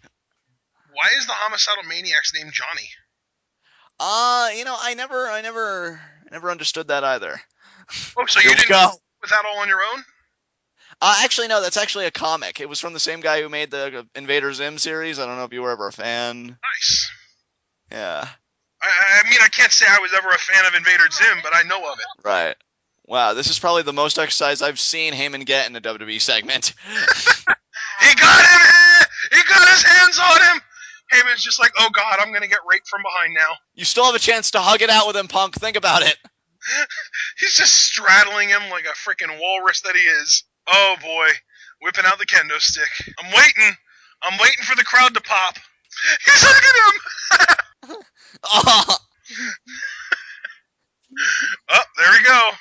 I'm telling you, he's going to really punish Heyman, and then when he finally gets tired of it and goes with the GTS, interference, Heyman gets the pin and wins. Yep. And we'll get the most glorious Heyman promo leading into, Raw tomorrow night. And then we're going to get the most glorious feud from CM Punk that we've seen since The Undertaker. Him versus Cassius Ohno. Hopefully. Oh, dude, how great would that be? Or Corey Graves, or Matt Morgan, whatever it is, I don't care, I want to see it. Even Matt Morgan, I guess I could, it's whatevs, but... I would prefer Punk versus one of the young and up-and-coming NXT guys, but I would fully accept him against Matt Morgan. I'm just sick of Curtis Axel. Yeah, you and me both, brother. He needs to lose his... Uh-oh, what does Punk have in his shoe? Handcuffs. Went out. Is it handcuffs? Yeah, handcuffs. Yep. Oh, he's got him stuck. Then they're stuck. Oh, boy. Oh, my. Heyman's like, what are you doing? You're gonna make him your sex slave. Punk, I wasn't paying attention to the feud. I thought we were still together. Oh, he's still the WWE champion, right? He's not even handcuffing him to the ring. He's just handcuffing him like a policeman would. I thought he was going to handcuff him to the ring. Heyman's screaming, I'm tapping. He's tapping with his foot. Like a beached whale!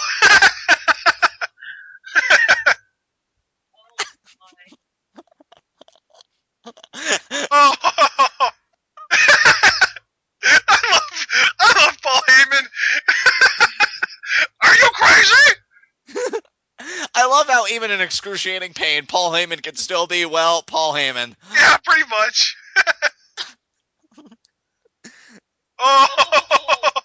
Oh my god, he says! This is amazing. Right across the gut. Oh god! Oh,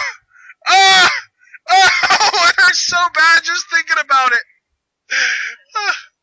Now do one in the face. Don't ruin this illusion for me. I'm tapping. This might be the angle. This might be the angle. This might be the angle. What? What? Well, Ashton, we were both wrong. Oh, you've got to be kidding me. You have got to be kidding me. And we got blood. Did we? Punk's bleeding on his back. Oh, laceration from the table. That sucks. Oh my god, his heel turn might have hope after all. I like it.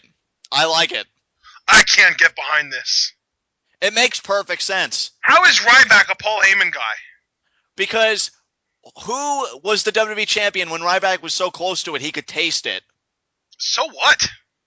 To me, it makes perfect sense. How does it make perfect sense?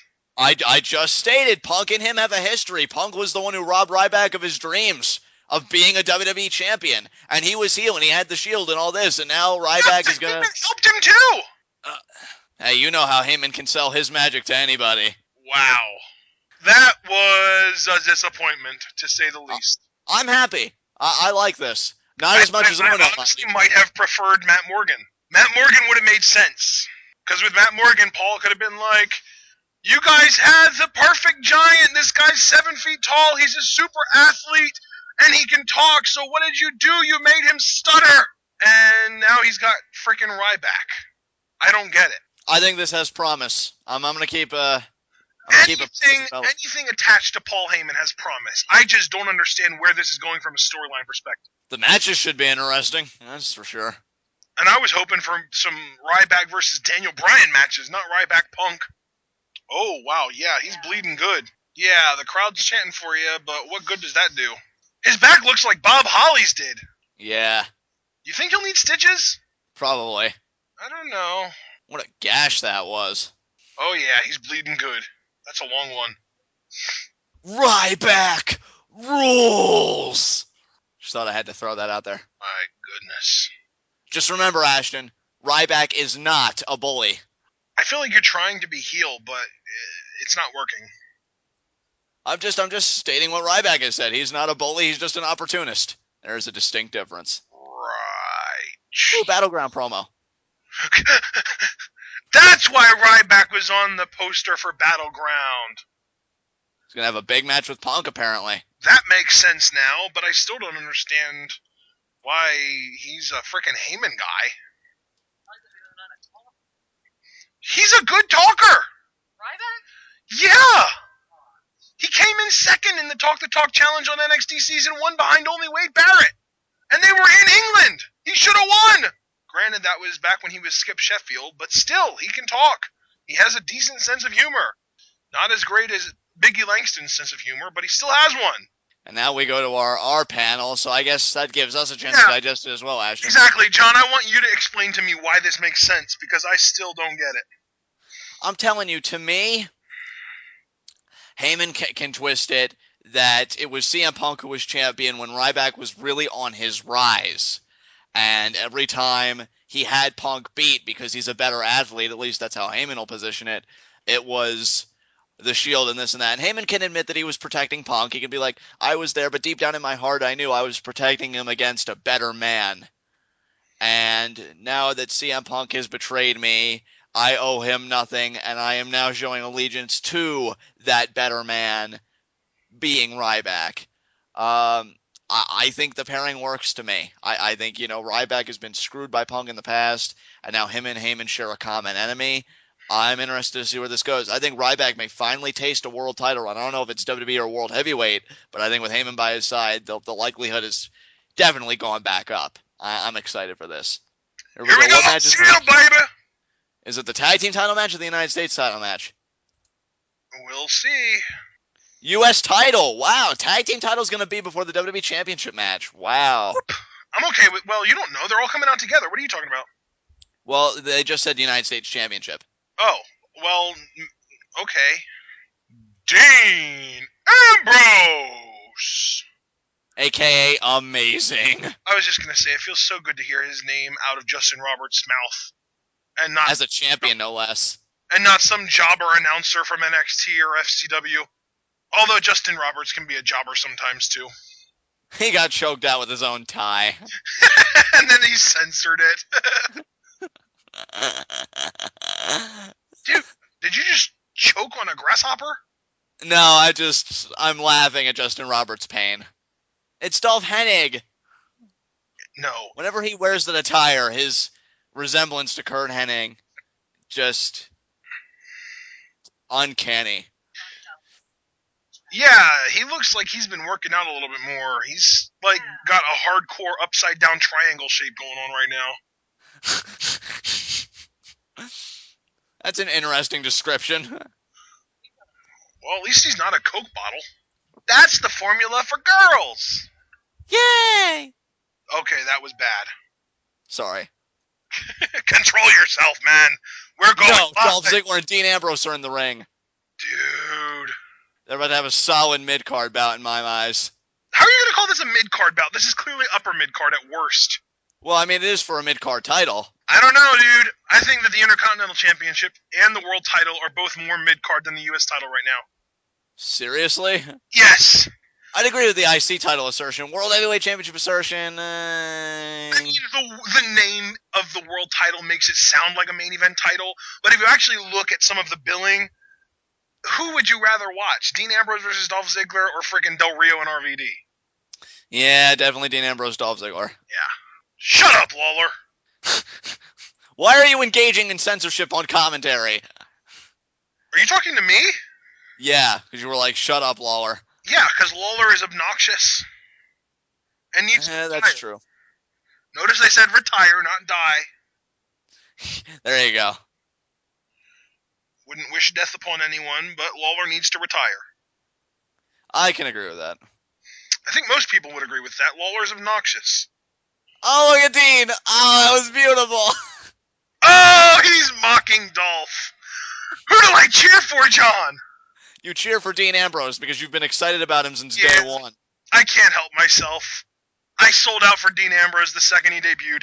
Dolph can be a strong B+ in my book. Look at you turning corporate. But Dean Ambrose is my only A.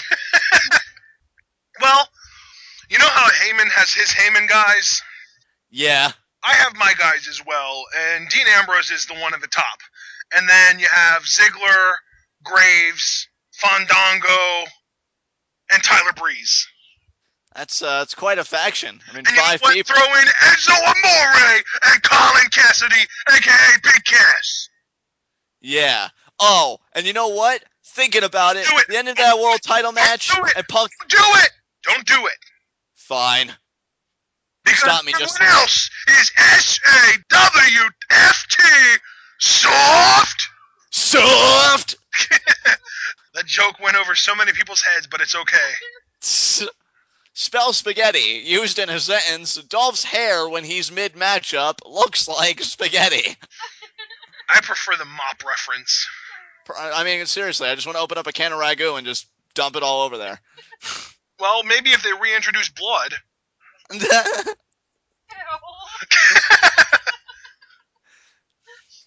And then the brain chunks spewing out of the gore wound would be the meatballs.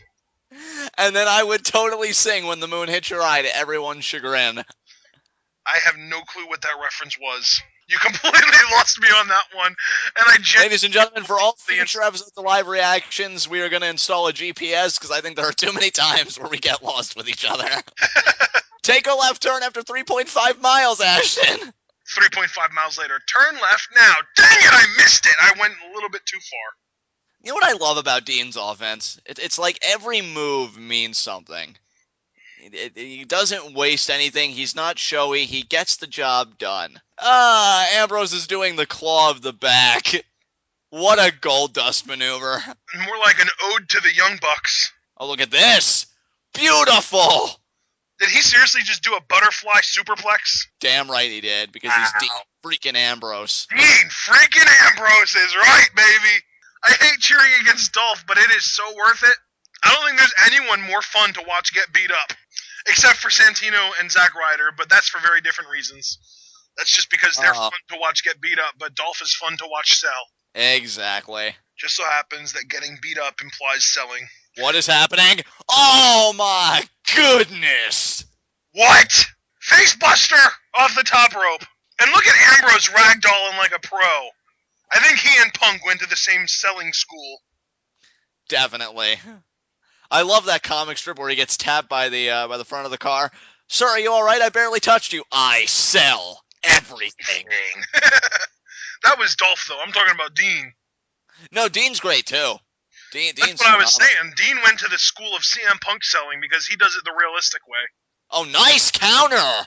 See, what did you and I say, Ashton? If you give these guys an ample amount of time, this is what you see. I am very pleased. Dude, Dean Ambrose is amazing. Did you see that article where he said he wanted to be the top heel in the company? Yes, loved it. He's got his own mountain to climb with Randy Orton. I think if they really let him, when he finally goes on his own, be himself, he won't have much trouble overtaking Orton. When is the crowd going to learn not to count Dolph Ziggler's punches on the top rope? They lose count too quickly. Well, maybe he should punch slower. He's just too quick for them. Him and Sami Zayn both do that. What a beautiful counter. You've got to be kidding me. I'm marking out, bro. Wow, these guys are freaking consummate pros. This goes like 5 more minutes. I'm probably going to give this one of the matches of the night because, honestly, it's definitely delivering more than some of the other matches we've seen tonight, in my opinion. You know, dude, I got to admit, I'm feeling kind of worried that because of Triple H being all like, no one is allowed to interfere or be at ringside, I'm kind of scared that Bryan might win tonight. Yeah, I'm hoping not, simply for the sake of the story. I'll probably still pop if he does, but it's like you and I said, when we think about it tomorrow morning and the euphoria's wore off, it'll have been a grave mistake. Don't get me wrong, we're both going to pop huge. It's going to be a big deal when he wins, if he wins. But, you know, they say it's best for business, but what if this could be a Cody Rhodes heel turn? I mean, I don't know what they're going to do with that story either. Cody Rhodes heel turn? What? Oh, you think he's going to pull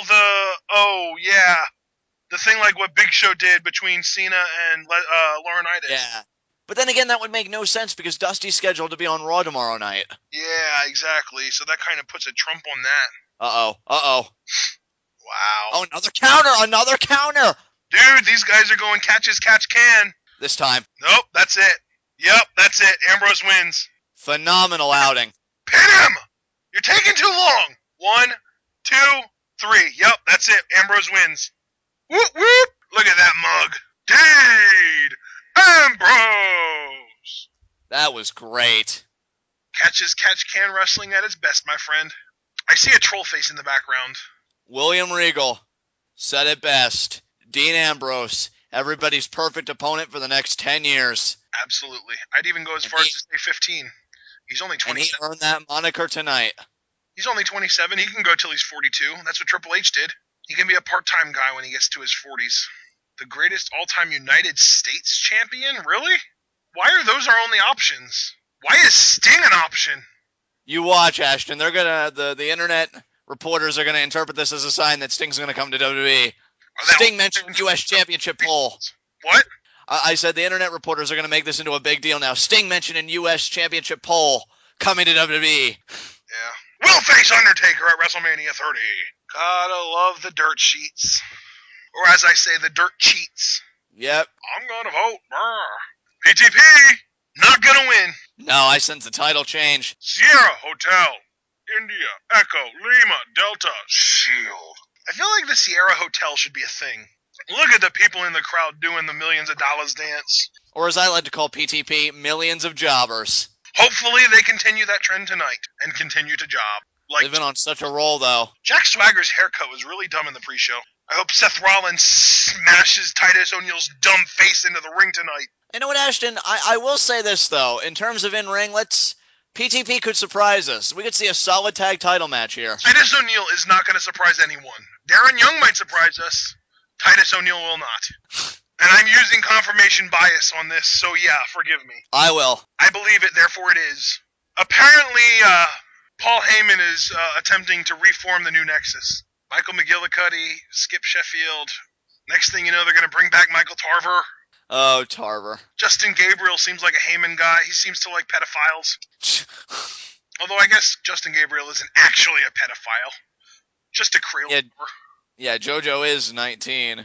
Oh, Corey Graves tweeted out, "Sorry to disappoint you. It's okay, Corey. You'll get your time to shine." And it'll be great. Darn right it will. There was actually a topic on Reddit today, somebody asking why the IWC hates Corey Graves so much. I'm going to pose that question too. Anyone listening this far in, why does the IWC hate Corey Graves? Yeah, I haven't encountered that kind of hate for Corey Graves, but apparently you have, so it's a thing. Well, it's because you only really ever talked to me about NXT. Yeah, that's true. And I love Corey Graves, and my mom loves Corey Graves because she thinks he looks good. No, they're not going to win the tag team titles. Shut up. Yes, they are. That was my prediction. I Good thing happened, John.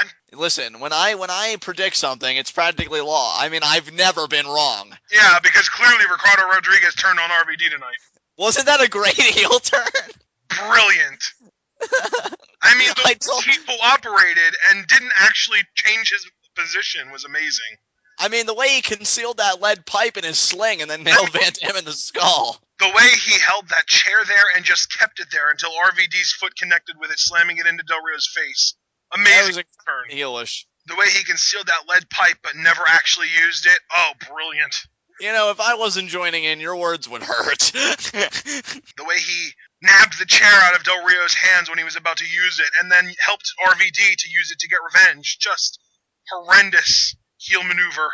Well, clearly. Don't you love that whistle? Right, stop your whistling. He's whistling again. John, will you please tell him to quell himself? Well, the crowd seems to like it. The crowd are marks. Oh, now they're marks. And no, they're booing. They're booing him for the whistle. What are you talking about? This crowd's amazing. What is wrong with you? Get a baseline and stick with it. If the crowd agrees with me, I'll be a babyface. Oh, I see how it's working.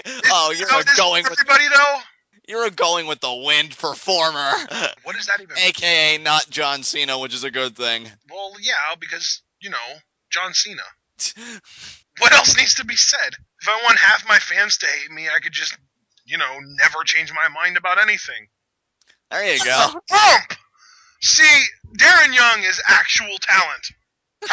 You can go back as far as frickin' November of 2011, and you'll know that I appreciate Darren Young's work in the ring. I think he's a talented son of a gun. You just need to get rid of Titus O'Neil. Dude, we were saying on TwitWow for the longest time that they need to just cut out the middleman in Titus O'Neil's 2 tag teams and just put Darren Young with Percy Watson, but now Percy Watson got released, and that's not even in the picture anymore. That's a travesty. Percy Watson was amazing. Tag team. It would have been great.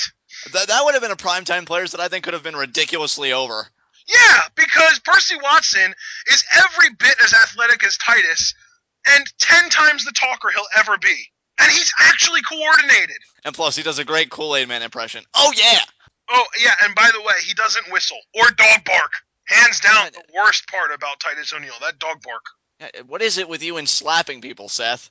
You're not Christian. No, he's not nice, Christian. But he is a corporate monster, therefore he needs to humiliate his opponent while he beats them down. That's true. I just called him a corporate monster. He's like 6'1" at tallest. Oh, way to cut off the ring, Shield. Yeah. That's what they do! I miss Mark Henry already. Me too. Why is he so injury-prone? Why are you so injury-prone, Mark Henry? I don't know. He's like Brady Ewing. People have no clue what I'm talking about. I certainly don't. Yes, you do. There's the hot tag. Pull back. Wow, that was too close for comfort if you're the Shield. Oh, boy. Kick out. Oh, Seth landed on his feet. Oh, nice. Oh, yeah. Out. No, not. No. Everything okay over there, John? This match is really picking up. Well, yeah, Shield's involved, therefore, duh. Oh, good save, Roman Reigns. Attaboy. Why is Seth Rollins clinging to Titus O'Neil's foot like a 2-year-old on their dad? I have no idea. Oh, there's a... Done. Combo breaker. 3. Yeah. That's it. Hoo yeah. Your reactions the last few seconds. You're a combo breaker. Yeah. You got so into it. I love it. Combo breaker. Major props to anybody that actually knows what video game that's from. SX Tricky? No. I could have sworn that. I guess not.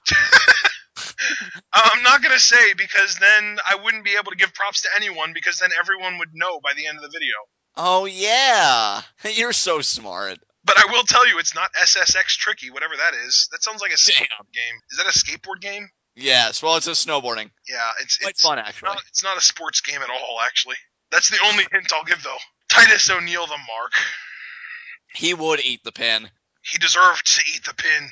Do you believe in the Shield? I believe in the Shield. Nice. I believe in Dean Ambrose's shit-eating grin. It's like, you can't even use the caption, we started at the bottom and now we're here, because they debuted at the freaking top. Oh, yeah. We started at the top, and Ellipses. Still We here. stayed there. Oh, Jack Swagger, you're such a mark. Now, be nice. Jack Here's better- Swagger is a failure. He ended Dolph Ziggler's world title reign. Well, maybe it's Dolph's fault for leaving his head out in the open. Okay, you are not even turning heel right now. He was here to show the world, and then he got his lights knocked out. And now he's lucky if he's here to show the U.S. Oh, main event time. Yeah. Who's coming out first? Well, before that, we're getting a recap of Punk Axel. Seriously? Heyman's face after he tapped out. Oh, boy. Punk finally got his hands on Heyman, but he still didn't win the frickin' match. Therefore, feud continue. Yeah, you did, Punk. So, dude, are we gonna get a change of heart now that we know that there is a no interference stipulation on this match? No, Randy Orton's still retaining, I think. I don't know. I think I'm gonna have to change mine. I think I'm gonna have to say Bryan's gonna win tonight. As annoyed as I am about it, and as much as I'm gonna pop for it, it's gonna annoy me afterwards because it's a dumb business decision. Well, they should have just had Bryan's reign continue, after SummerSlam, if that's the case. Yeah, but then they wouldn't have been able to establish the corporate entity as it is. Yeah, true. Well, that's just all the more reason why Orton should retain tonight.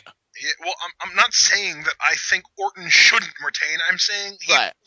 I'm saying I think he won't. No, yeah, I know what you're saying, but I'm saying, like, I share the same fears, and it just wouldn't make sense for WWE to go with that, you know? I would absolutely love for Orton to win tonight, by hook or by crook, as long as it's not a clean win, and that would be great. Hey, he may even get DQ'd like Del Rio did. I mean, I don't know. I guarantee you those marks picked DX, didn't they? Yep. Oh, God, I hate people so much. How dare you pick anyone but the Legion of Doom? They call it a Road Warrior pop for a reason. Most over tag team ever. Well, apparently the poll disagrees. Yeah, well, apparently this generation blows. Best comment so far all night. People and their opinions. The price of living in a so-called democratic society. There's a difference between a pure democracy and a democratic republic. So true. This match is going to be amazing. I just hope the finish doesn't let us down. Yeah, I'm excited for this. Orton and Bryan have great chemistry. Their street fight that they had on Raw is still my favorite interaction between those two. I think this just might top it, given the story. I would love to know why, out of the blue, Triple H decided to change heart and be like, Randy Orton, even though I handpicked you, I want you to confirm that I was right by winning without any of my help. That's like when frickin' I don't even know a good parallel so that I can make any kind of a decent analogy with that. It's just so absurd. I mean, Triple H is a proud man, and I think he's been hearing the rumblings that Daniel Bryan in a fair fight can beat Randy Orton, and Triple H just has to know in his gut for sure because of his pride. Pride cometh before the fall. Gee, Triple H, you didn't seem to have a problem with Anarchy 2 years ago during the walkout storyline. Possibly the dumbest storyline in the history of WWE. Sorry, writers. No confidence. Yeah, well, seems like every time Triple H ends up being the frickin' authority figure, crap like that ends up happening because he just can't let somebody else get over on him. I feel like the last time Triple H actually got made fun of to any degree was back when it was DX versus the Nation of Domination. Right. And The Rock came out and did his, or I don't remember who it was, but somebody came out with a fake nose to make fun of Triple H. RKO. Not really. I don't know. I just feel like Triple H makes fun of everybody, and it's at the cost of them, and he never really sees any kind of repercussions. No one ever gets over on Triple H, unless they're The Undertaker. I love that knee. Yeah, that is pretty devastating. Wow, I can't believe Daniel Bryan came out first. What a waste. Yeah, I thought you were supposed to let the pop build when you're the babyface going into a huge title fight. Well, apparently now all of a sudden the WWE is going to decide to respect the champion comes out last rule. WWE, the only company where you can throw your fingers up in the air, scream yes, and not feel out of place. I'm looking on Reddit. Apparently Dolphins got one of his predictions wrong. The streak is broken. Wow. Was it really him? Yeah, it was actually him. Wow. Daniel Bryan chance. Wow. Wow, indeed. That's surprising. They actually gave it to them. They actually literally voted in order from most to least deserving of that title. Yeah. I can't believe it's already 10:30, dude. I feel like this night has flown. Yeah, definitely, bro. Is for the WWE. Championship! Oh, Justin Roberts, you're so predictable. Crowd's in a frenzy tonight for Bryan. Yes, sir. Most over babyface since Punk's first WWE title run. Maybe even more. He doesn't look 245. He looks like maybe 230 at the most. I mean, he's kind of ripped, but he's not, like, swole, like, bulk up. Big. Yeah, Ziggler looks more swole than Randy Orton right now. Yeah. And he's probably only going to get announced as, like, 218. Orton's doing the Brock dance now. What is happening? Here we go, man. Man, I got to admit, those two Shield matches kind of took me out of it. Yeah, you and me both, but Bryan could get us right back in it. I feel like they should have saved, like, a match that wasn't exciting to put before this match. But were there any matches like that tonight? Miz Fandango, maybe? Yeah, that's probably the only one. Yeah, maybe that should have been the second last match on the card. Feeling kind of worn out. And I kind of have this feeling of impending doom for this match. Me as well. That's right, guys. John and Ashton, the eternal optimists. No, I sense a screw job. Triple H is a heel, which means he doesn't have to be true to his word. But the fact that he's a heel also means that he didn't have to set up the stipulation that he set up in the first place.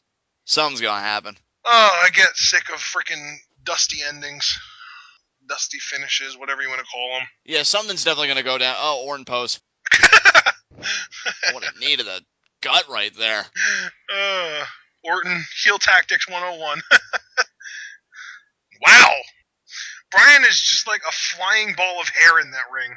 It's like you can't see anything from the neck down, and everything from the neck up is covered with just endless amounts of fur.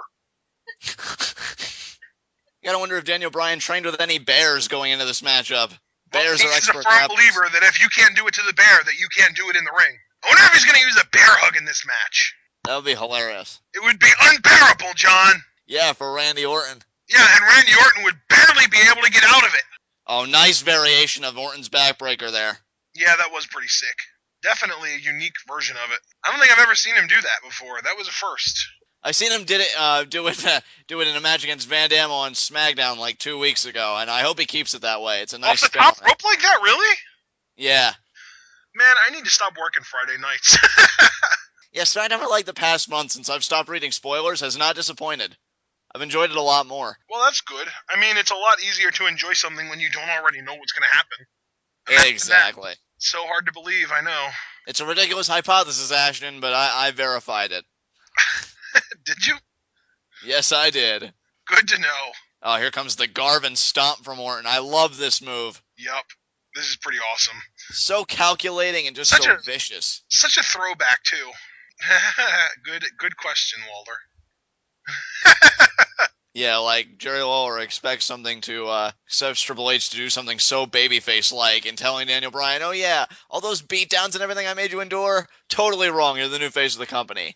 Could have had a V8. And you know what's really sad is if he would, the crowd would accept him within a month. I know, right? It's pathetic. Shut up, Cole. He's getting on my nerves now. Well, the commentary is just, incessant, and I understand they're trying to tell a story, but we get it. Yeah, exactly. Oh, damn, these guys are brawling with each other now. Yeah, they are. Bryan's angry, what can you say? Angry troll! Got robbed of his dream, his livelihood, and that WWE Championship. He didn't get robbed of his livelihood. He still has a freaking job. Well, true, but, I mean, the pinnacle of that livelihood. Matter of minutes. He's doing the stomp again. Uh-oh. The babyface 10 punch is only done by a heel. And instead of counting, the crowd goes no. Randy Orton must really love that beard of Daniel Bryan's because it's a great offensive mechanism. Just grab on it and then you clothesline or uppercut or whatever. Yep. Beautiful. Bryan getting into it. Can Bryan shift the momentum, John? Well, he's starting to. 1 drop kick. 2 drop kicks. 2 drop kicks. It's happening. Run, Paul Jiff here. Oh, my Lanta. Hurricane Rana. Wow. What was that black thing on the floor? It looked like a black ball. Maybe a part of the security railing? Maybe. I don't know. Drop kick. And he connects. Of the missile variety. Bryan just has one pace, man. Does not. Go. Wow. I thought Orton would have countered the second suicide dive. I'm surprised Bryan executed it. Are we going to see a third one? Possibly. Oh, okay, there we go. Well, I guess that'll teach him. Yeah, Brian, you don't drink from the well when you know it's always at risk of being poisoned. Oh, my Darwin. What was There it is. Oh, really? Just go back in the ring, Orton. Get the count-out victory. Do you think he would do that? He just got DDT'd on the floor. So? I mean, it looked pretty brutal. So? There's a small punch chant going. Seriously? Yeah. That sucks. Oh, ref spot! Oh, boy. No. Oh, yep. Okay. Yep. Ref spot. Oh, come on. What now, John? What now? Shield run in. Shield's supposed to be banned from ringside, aren't they? Well, yeah, but I don't know if new ref already? Wow, that's... Oh, man. He's a heartthrob ref, so I trust his intentions to be sincere. Oh, man. This match is, like, stressing me out in the wrong kind of ways. So we're gonna go for the DDT again. Counter. He's got him down. Oh, my goodness. Oh, he's got it torqued in, too. Yeah, he does. What are we doing here? Listen to Cole. Brian's got it locked in! Oh, man, that looks excruciating. Do you prefer his crossface or Benoit's? Beg pardon? Do you prefer Brian's crossface move or Benoit's? I'd have to say, I do have to give Benoit the point on that one, because he really looked like he always had it cinched in, but Brian's got a fine submission hold there. Brian's looks more painful to me. Benoit's never really looked that painful in my eyes. Oh, you want to talk about painful, those kicks. Like, Benoit's crossface always looked like it was just kind of like trying to pull the arm out of the socket, whereas Brian's looks like it's genuinely twisting their arm in the wrong way, and it just looks like it would hurt like crazy. Right. Oh, God. He went to the well one too many times, John. I know. Brian, very eager to regain the WWE Championship and be a two-time champion, at least as far as the WWE title. Using the same moves multiple times in the same match. I actually kind of wanted to pull out the cattle mutilation, honestly. Dude, you, me, and the internet over would become schoolgirls if that would happen. He needs to dig down into the ROH well and pull out some new stuff. If I wasn't so afraid for Orton's health, I'd love to see another German suplex off the top rope. He will literally never use cattle mutilation against Randy Orton, though, because Orton's shoulders pop out of their sockets too easily. I mean, he injured himself once doing his own taunt. Yeah, he has, like, some kind of hyperflexion in his shoulder, or shoulders, and it's not good. Like, he has to stretch before every match and everything so that his shoulders don't pop out just randomly in the middle of the match. Oh, wait, speaking of top rope maneuvers. Uh-oh. Dude, Orton uses a superplex in every single match. It's become one of his 5 moves. Crotched on the... Brian is like Fid Finlay, Chris Benoit, and every other vicious wrestler in history. I mean, my God. Jamie Noble, the Pitbull. Yeah, the Pitbull. Yeah, Jamie Noble was legitimately brutal at times. Oh, my God, Brian, what are you doing? He's not going to get himself disqualified. It's a no DQ match, isn't it? Well, it's no interference.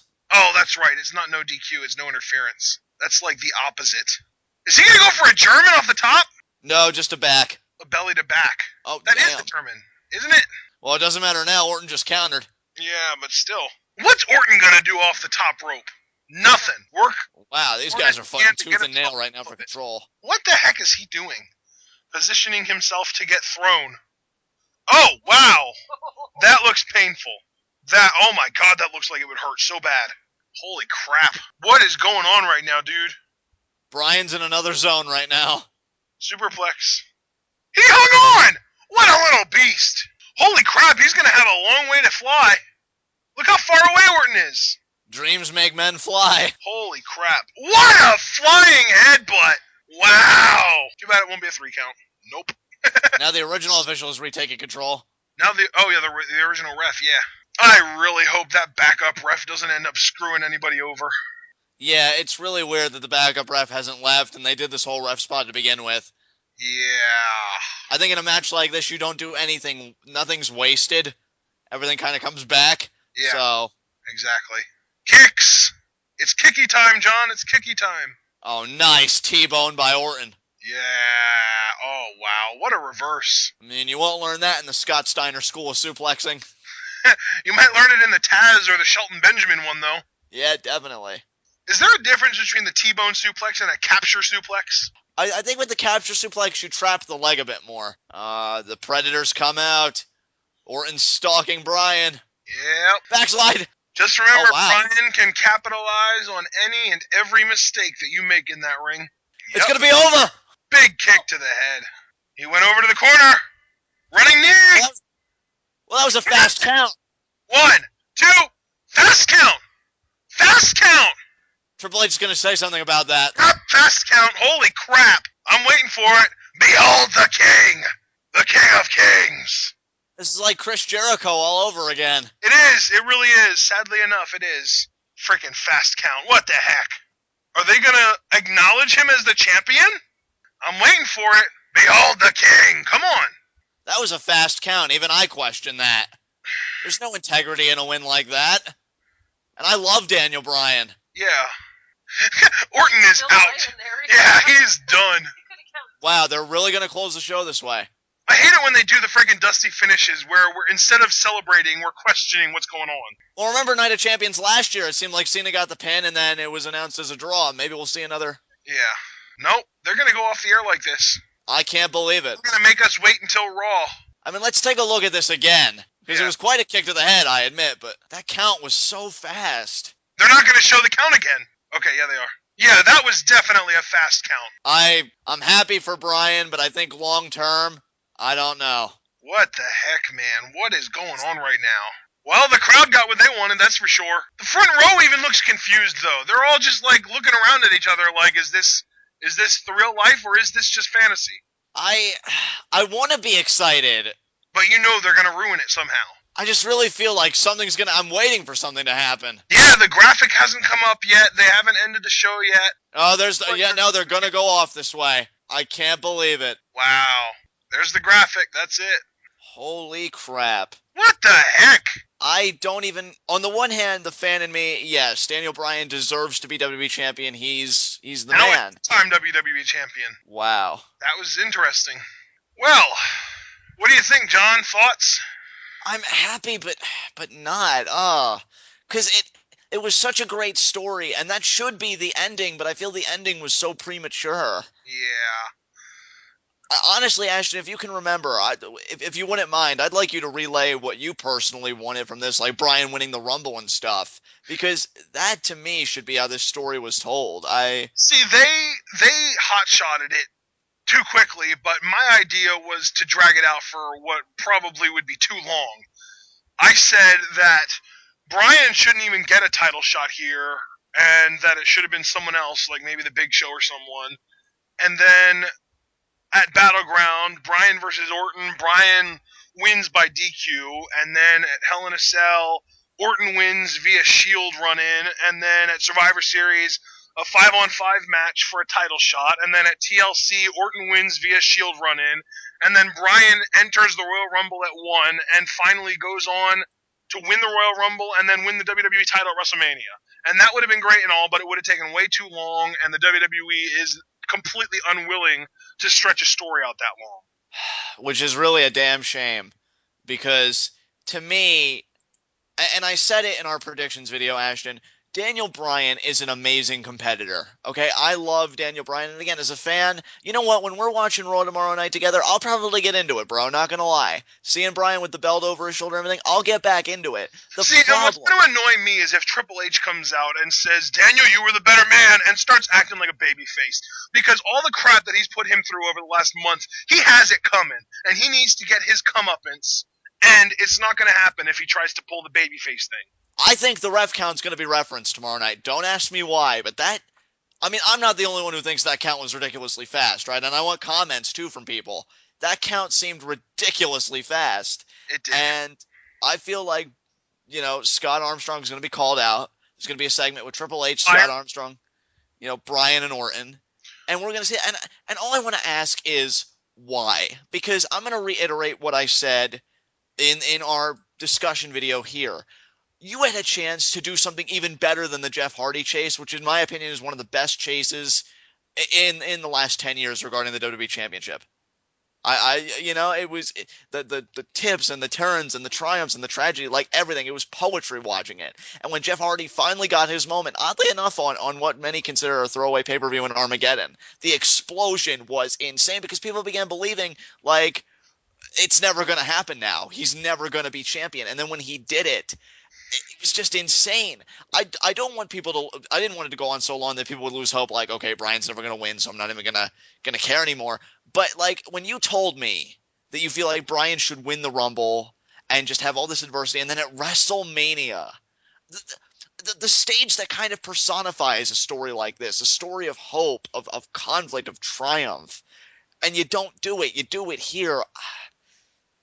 I'm sorry, guys. The fan in me loves that Brian's a two-time champion, but really looking at this for what it is and an appreciator of when storylines ascend to art, this is a bad move here, in my opinion. I'm sorry. And it's one of those things where some people were complaining that they were getting the same thing every week, but at the end of the day, Brian was getting a little bit more every single week.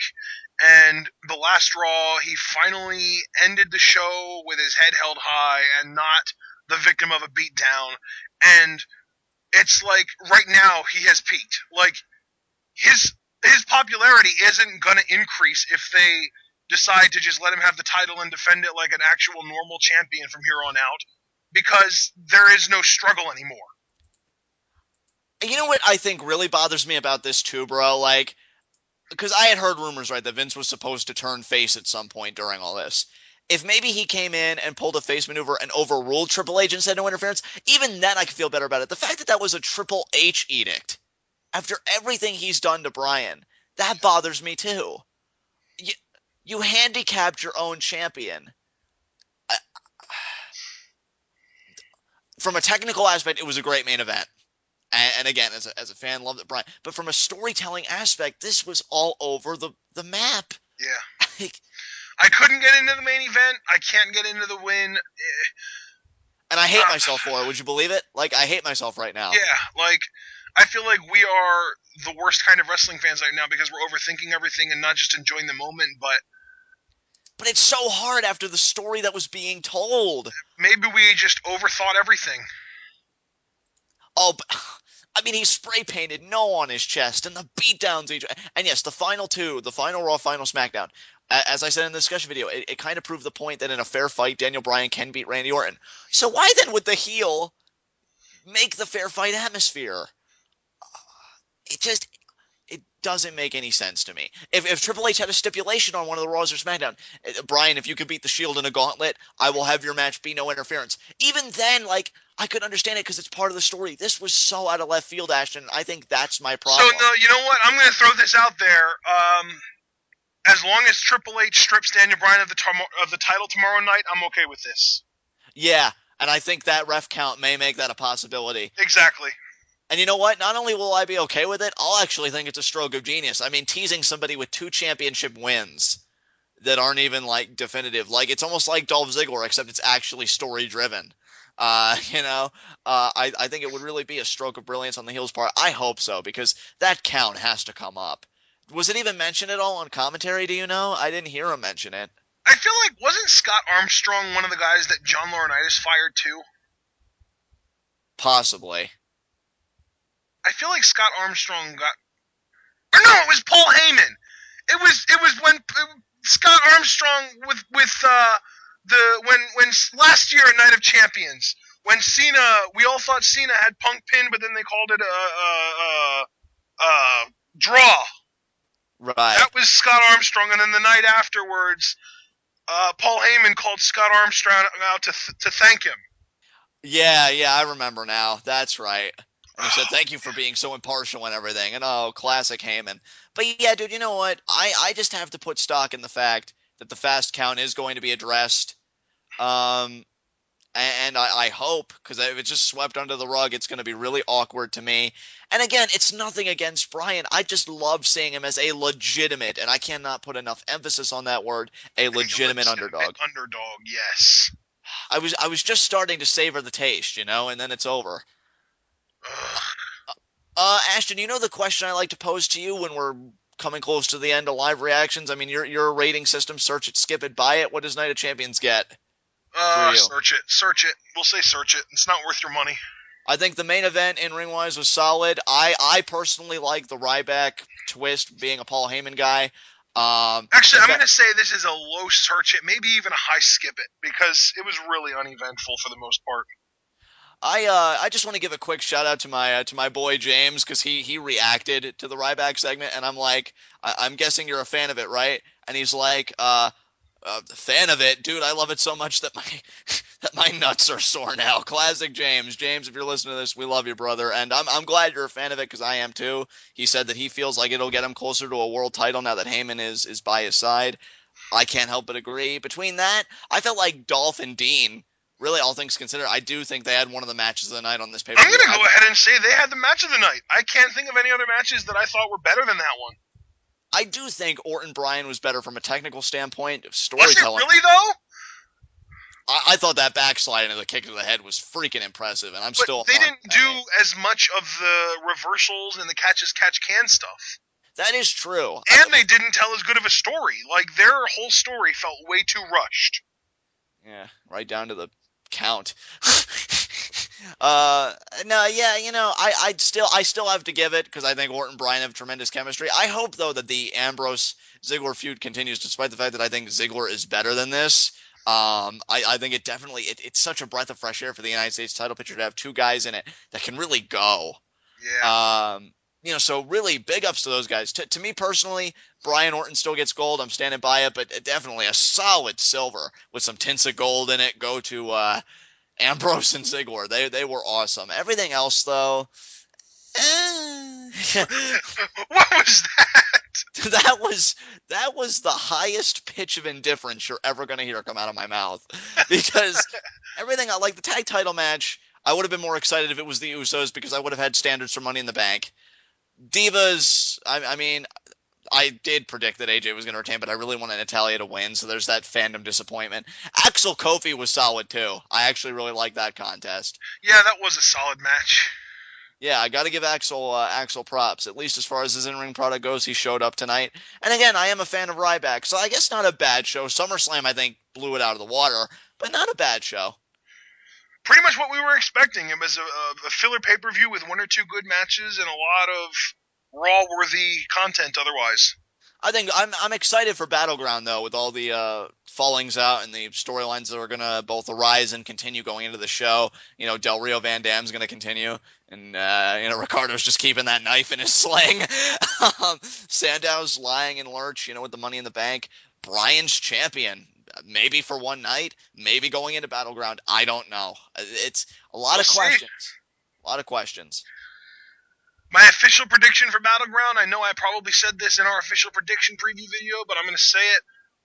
Orton gets the title back on Raw tomorrow night. We get Orton versus Big Show at Battleground, and Bryan 3-on-1 in an elimination match against The Shield. If Bryan wins, he gets a title shot at Hell in a Cell. If they do that, if they do everything you said verbatim, I will love them, because then I'll have seen the genius in all of this. Yep. It's like the I remember one of my favorite Greek parables, you know, Tantalus, you know, the god of temptation, and then a guy's in a desert, and right as he's about to taste that food and drink that water, it disappears. And Daniel Bryan is just dangling by those puppet strings. The question is, can he be strong enough to cut him off with his own bare hands and claim the title that he believes to be his? For tonight, he did it. But Triple H will have the final word on the matter. We shall see. I hope Bryan gets stripped of the title so that he can continue the chase. He is now a two-time WWE champion, whether they strip him or not. And until next time, we'll see you guys later. Peace out, guys.